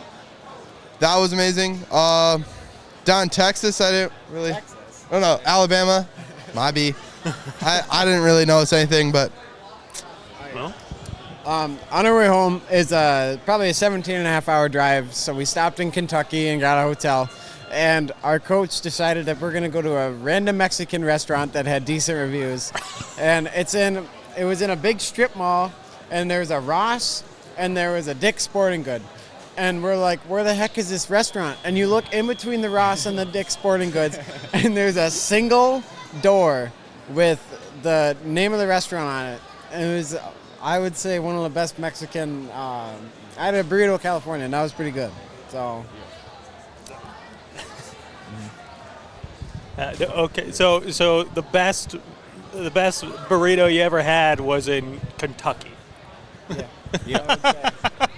That is so awesome. That is so awesome. Well, let's get back to robotics. But I always love asking that question when you guys are traveling, as much as you guys travel. So you guys did do you guys were able to pick your alliance, everything like that. For folks who don't know what that is, explain a little bit. Like, what does it mean to pick your own alliance and everything? So before the finals tournament, there are a number of qualification matches, and then those give you a ranking out of however many teams there are. We ended up ranking 8th, and then we moved up to the 6th alliance. And then actually picking for alliance, you went one by one by every alliance captain, and you went through your scouting data, basically how could the robot best support or complement you or help you beat everybody, basically. And you just pick from there, and you have to basically cooperate with the first team you pick to pick your third person, because that's also a big choice and important. Right. Now, how do you like the game this year? How do you like Reefskate? What was the question? How do you like the game this year? At first, I kind of hated it. Not gonna lie. It seemed like it was kind of pointless almost. But then as we started designing a robot for it, I really grew to actually like this game. It's got a good challenge, but it's also, the theme is, there's a running joke of water games since 2017 of, we should put robots in water, and it sounds like just a good idea. And so I think last year when they revealed what the name of the game was called, it really threw a lot of people off, because most people didn't think it would actually happen. But and then it didn't end up dealing with that much water. It just dealt with saving the reef or whatever it is. So, I mean, I like it. I like this game currently, but at the beginning, I thought the challenge was way too easy, and that it just didn't seem like it would be a challenge. But over time of building and designing, it became a little bit of a challenge. But now I love it. So. Okay, fantastic. Now, each of you, do you have different roles on the team, or do you do a little bit of everything? We do about everything, but we do have designated roles. I'm the main builder. I am the CAD lead, although this year we worked more. I think we worked more with a company called Malco based out of Minnesota, and they helped us a lot coming up with the robot design and then helping us design the robot because we're a little weak there. And then I'm also the co-driver. I'm the main driver and the graphic design captain. We have 8 team members this year, so we definitely go outside of what we would normally do, and we take on a bunch of roles throughout the team. Okay, fantastic. Well, when it comes to this event, what are you guys hoping to, team-wise, what are you guys hoping to accomplish here? You got a goal, or is it, hey, whatever happens, happens? I would like to be in the finals again, like Alabama. Personally, I don't believe that we will be in the top 8 for a position to pick, but I think we will be in the finals based on how our robot can perform and our team supporting that and other teams supporting us. I'm kind of just here to kind of wash out the competition, honestly. I think for a lot of years, our team has been viewed as like a backup robot almost. I think this year is the first year that we really stepped up our abilities, and our competition level is like through the roof for our team right now. And it's pretty amazing what we've been able to accomplish this year. I just want to have as much fun. This year could be our last year for our robotics program. Unfortunately, our school has ran into some financial troubles and decided to cut the robotics program. So I want to have as much fun as I can and maybe win.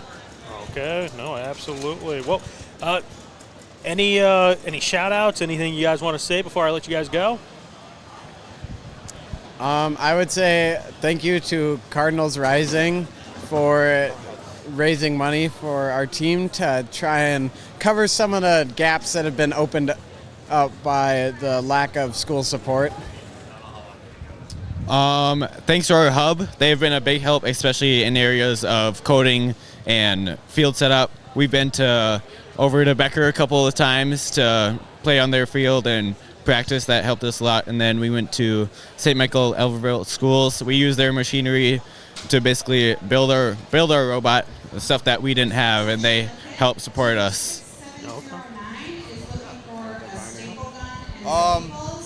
Another shout out for STMA is their coding help.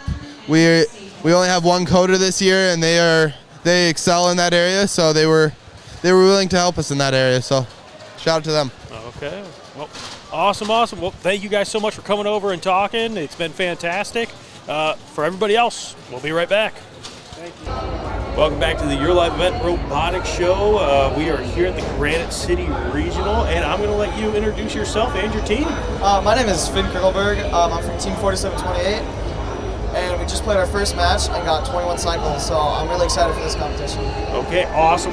Now, real quick, for the folks that just maybe don't know the lingo and everything like that, you mentioned 24 and 27?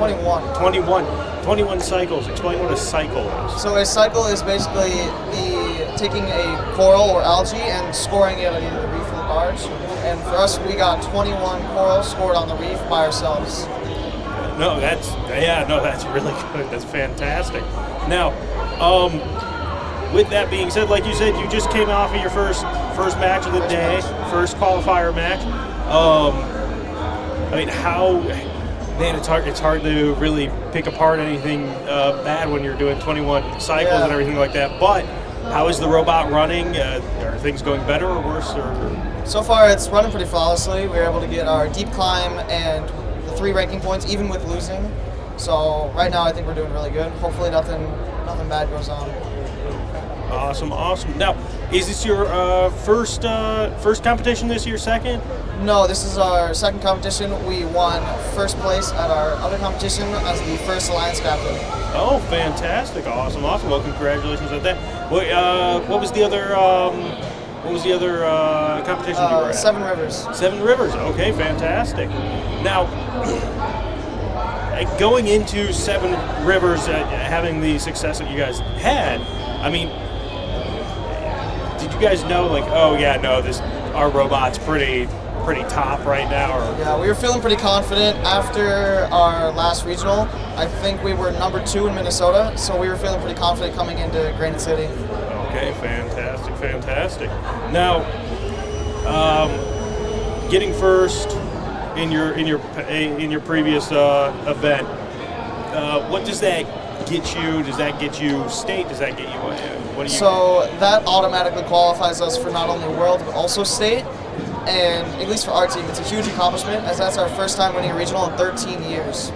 Oh wow, fantastic! So let me ask you this: what about this year clicked for you guys?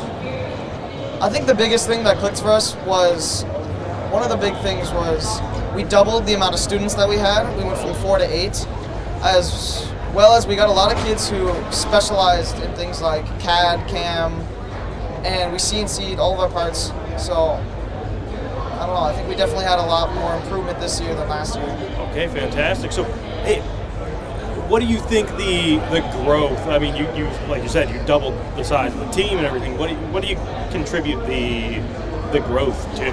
The biggest thing that I think we did was we did these off-season events, and like we did shows at our school. So basically, we would come down to like the elementary school and basically like show off the robot, talk about FRC so that future kids can join.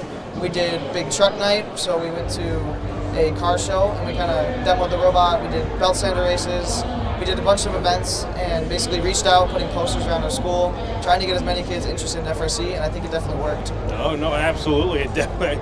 If you're doubling anything, it's definitely a positive thing there. Now, so what do you do? What do you do on the team? I'm the media person. Okay. So I take videos of the robot, show them to our driver, and allow them to and post on our YouTube channel. Okay, fantastic. Now, with the media side and like you said, with the growth and everything else like that, how much are you involved with like the outreach and everything like that? Our media is pretty small. I mean, all we have is a YouTube channel and Instagram, but we're trying to grow it by like posting our qualification matches, doing interviews similar to this one. Yeah, we're hoping that can kind of grow and show more people about FRC. Okay, awesome. Now, media side, what are the other jobs on your team? So we have a driver, which is the one actually like moving the robot and like scoring points. We have an operator, who is the second basic controller. They have a button board, so they press like L4 for the arm to go up to L4. We have a human player, we have a drive coach, we have a technician, and then we have like people like build, safety captain, and other things like that.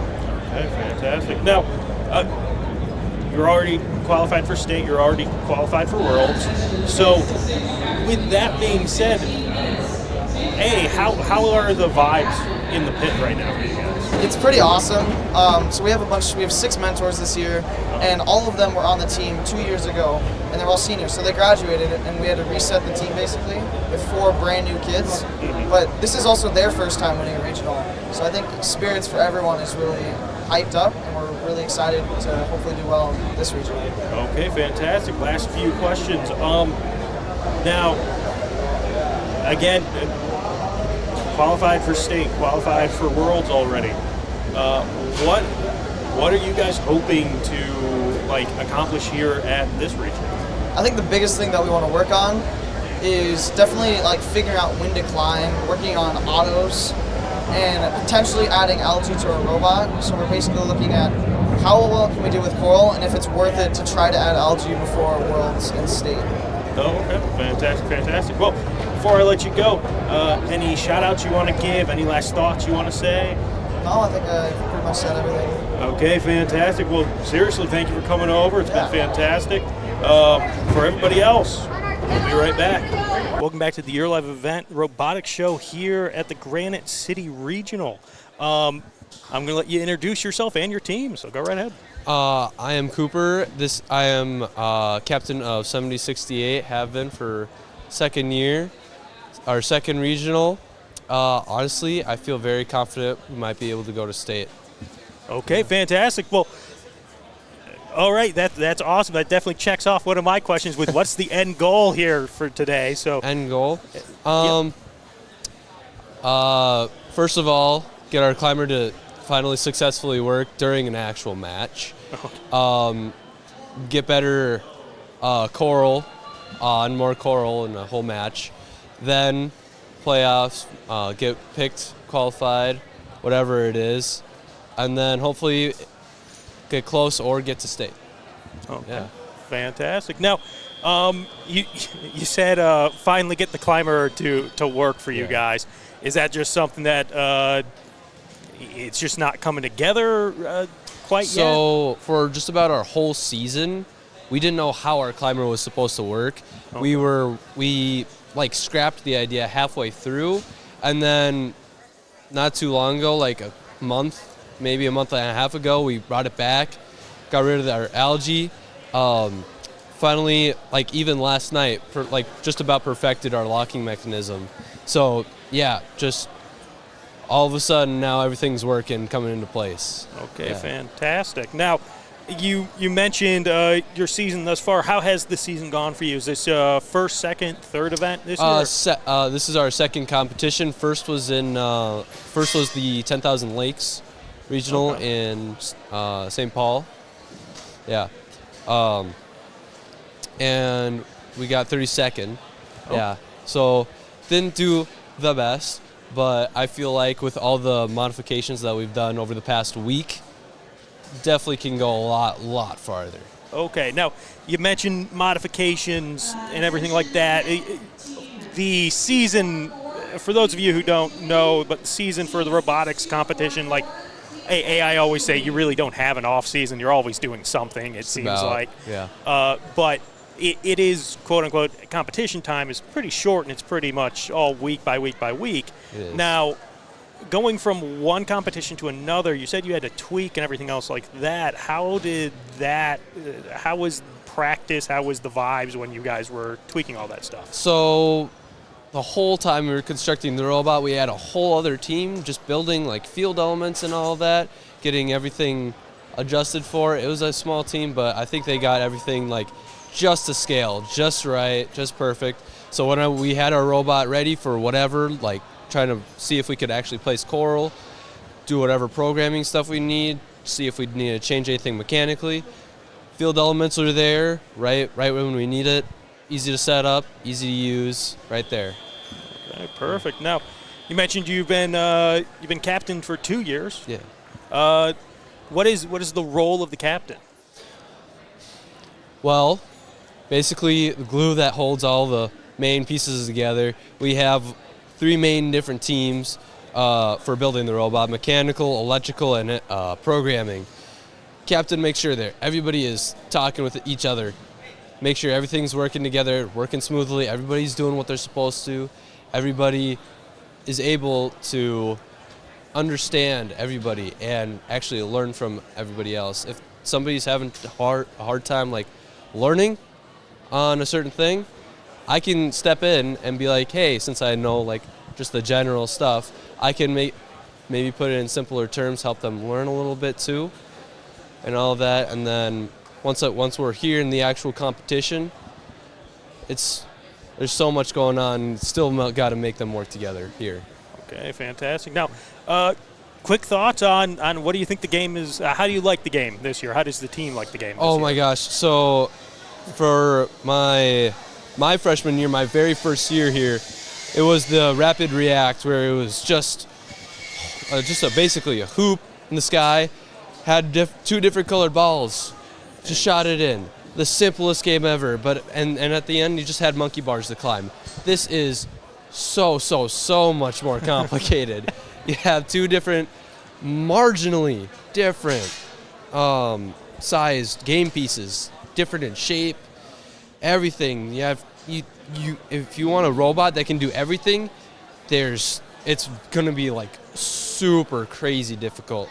I see hardly any teams when they're like going off getting qualified for the finals, they don't do everything like the best. They probably they focus on one thing or another. So this season I actually kind of like it more because you get to choose. You mainly choose what you want to do instead of, let's do everything. Yeah. Okay, fantastic. Now, you already said, hey, end goal for this is to make state. Yeah. Right? And fantastic goal. That's awesome. Now, for you guys to make state, what is going to have to happen here for you guys? We're going to have like good communication with our teams, be out on there on time, show that we can actually be reliable. Luckily, not that much is breaking. I was going to say knock on whatever type of wood you can find right now. My goodness. Yeah, no, but I think we're doing pretty good with that. Our robot is in pretty good shape. I think we can, get a lot better practice in here, changed a lot of things, so everything's sped up, whatever needs to be a little stronger is stronger, a lot of things need to be faster, and it is faster, a lot more reliable this time, and I think just the chemistry between teams, I think we can easily just talk with teams. Yeah, that'd be cool. Perfect, cool. Perfect. Now, before I let you go, any last thoughts, anything you want to share, shout-outs? I have to mention our climber. There's so many different climbers out this year, and the cage, it's such a weird thing. It's such a weird shape. It's so hard to like grab onto and actually pull yourself up. So what we did, like I said, we scrapped it like halfway through and then brought it back. Just basically had a taffy puller sort of idea. Put the cage in there and then twisted it. And there were so many different like locking mechanisms that we tried. So many didn't work. We finally went in the program and did a locking sort of thing where power was cut and the motor would just lock in place. And then we also had a pneumatic, what is it? Magnet. Oh, and the magnet. The magnet too. That was pretty good. So that's my favorite part, and that'll be all. Yeah. Okay. No, fantastic. Well, I can't thank you enough for coming over and talking to me. It's been fantastic. Yeah, thank you. For everybody else, we'll be right back. Welcome back to the Gear Live Event Robotics Show here at the Granite City Regional. And I'm going to let you guys introduce yourself and your team. My name is Gabriel from Grand Force 8188. I'm Caden Bittner from Grand Force 8188. I'm our driver and team captain. He's our operator. Okay, fantastic. Now, this is actually our second time that you guys were nice enough to come and talk to us for the Grand Forks Regional. So let's actually start there. How'd you guys fare in Grand Forks? So, GNR, it was a little bit rough. As you might remember, we finished the robot the morning of, so we didn't have a lot of time to test stuff. So we ended out GNR 3 and 6, which isn't great, but mechanically the robot was actually pretty sound. We just didn't have a lot of experience driving, operating, or having good programming to support it, because we didn't have a lot of time to do that sort of stuff. Okay, no, and with that being said, I mean, what was it? Grand Forks was what, 3-4 weeks ago, something like that, right?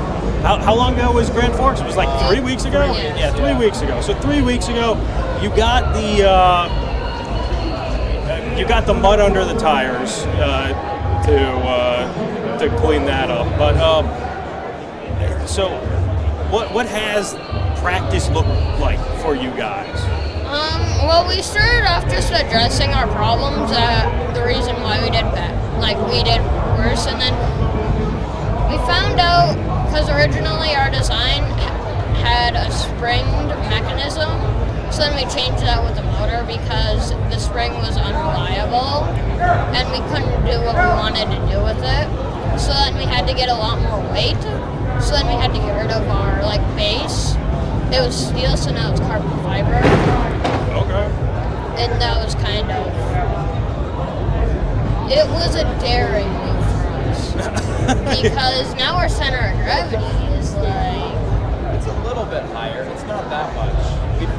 I guess we had a 10 by 8 hole in our belly pan. Yeah, we put as much steel back in the belly pan as we could.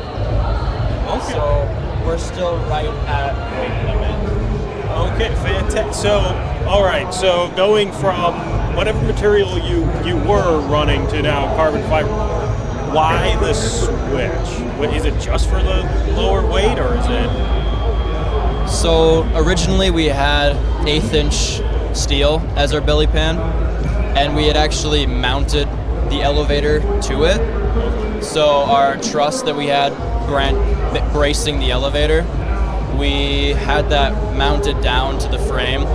Well, down to the elevator, down to the belly pan, just using rivets and a crossbar on the bottom, which worked with steel because steel is a lot more flexible than carbon fiber, and it's stronger in that way because it can't delaminate. So what we ended up doing is we put like a secondary frame almost on there. So we ran crossbars across our frame so we could mount that truss and brace system that we had initially to the sides of the frame instead of the belly pan. So the belly pan is just to keep stuff out from coming out into the bottom of the robot, still hold our battery, couple electronics. Most of our electronics are up on a panel, so it's more to keep the stuff from coming into the robot than to support anything. Okay, no, awesome. Now, so that was probably the biggest change you guys made, everything else. But like you said, the robot was sound. It wasn't, overly breaking or anything like that, where it's like, oh man, we got to completely re-scrap it. It was just getting more comfortable with the robot. Now, with that being said, I know I asked this last in Grand Forks, but I'm going to ask you guys again. Now that you have a competition under your belt, what do you think of the game? I think parts of it are definitely a little annoying, like the algae especially. The fact that it's so easy to get beached on an algae when it's on the ground is frustrating at the least, and they're definitely a nuisance that get in the way a lot of times. So I know for me as driver, a big thing that is interesting about this game is how much more you can't just focus on our robot. We have to focus on so many other parts that we can't really even see all the way because of the reef and everything else that's in the way. What about you? Yeah, just with the algae. The algae is really annoying, and then having stuff in front of the reef is also really annoying because you almost need to be butted right up to the reef to be able to score. So it's just annoying with all the stuff in the way. No. And it's such a smaller field than last year. It kind of just feels like a slower game, not as exciting. Because last year you'd go full field cycles, but then this year it's 7 feet cycles, 7 foot area cycles, which it just doesn't feel as fast paced. Yeah. It feels a little slow. Yeah, I've heard that a lot. You're cutting the field in half. You can do some defense, which is an interesting strategy because not a lot of people are looking out for defense. But it seems like it is, hey, you got one side, you got another. Just do your cycles, and everything's going to be fine. Now, with that being said, what is your guys' or what is the team's hope for this event? What are you guys hoping to accomplish here? Just proving that we can be a competitive team, because GNR was not a good showing for us. We did really bad.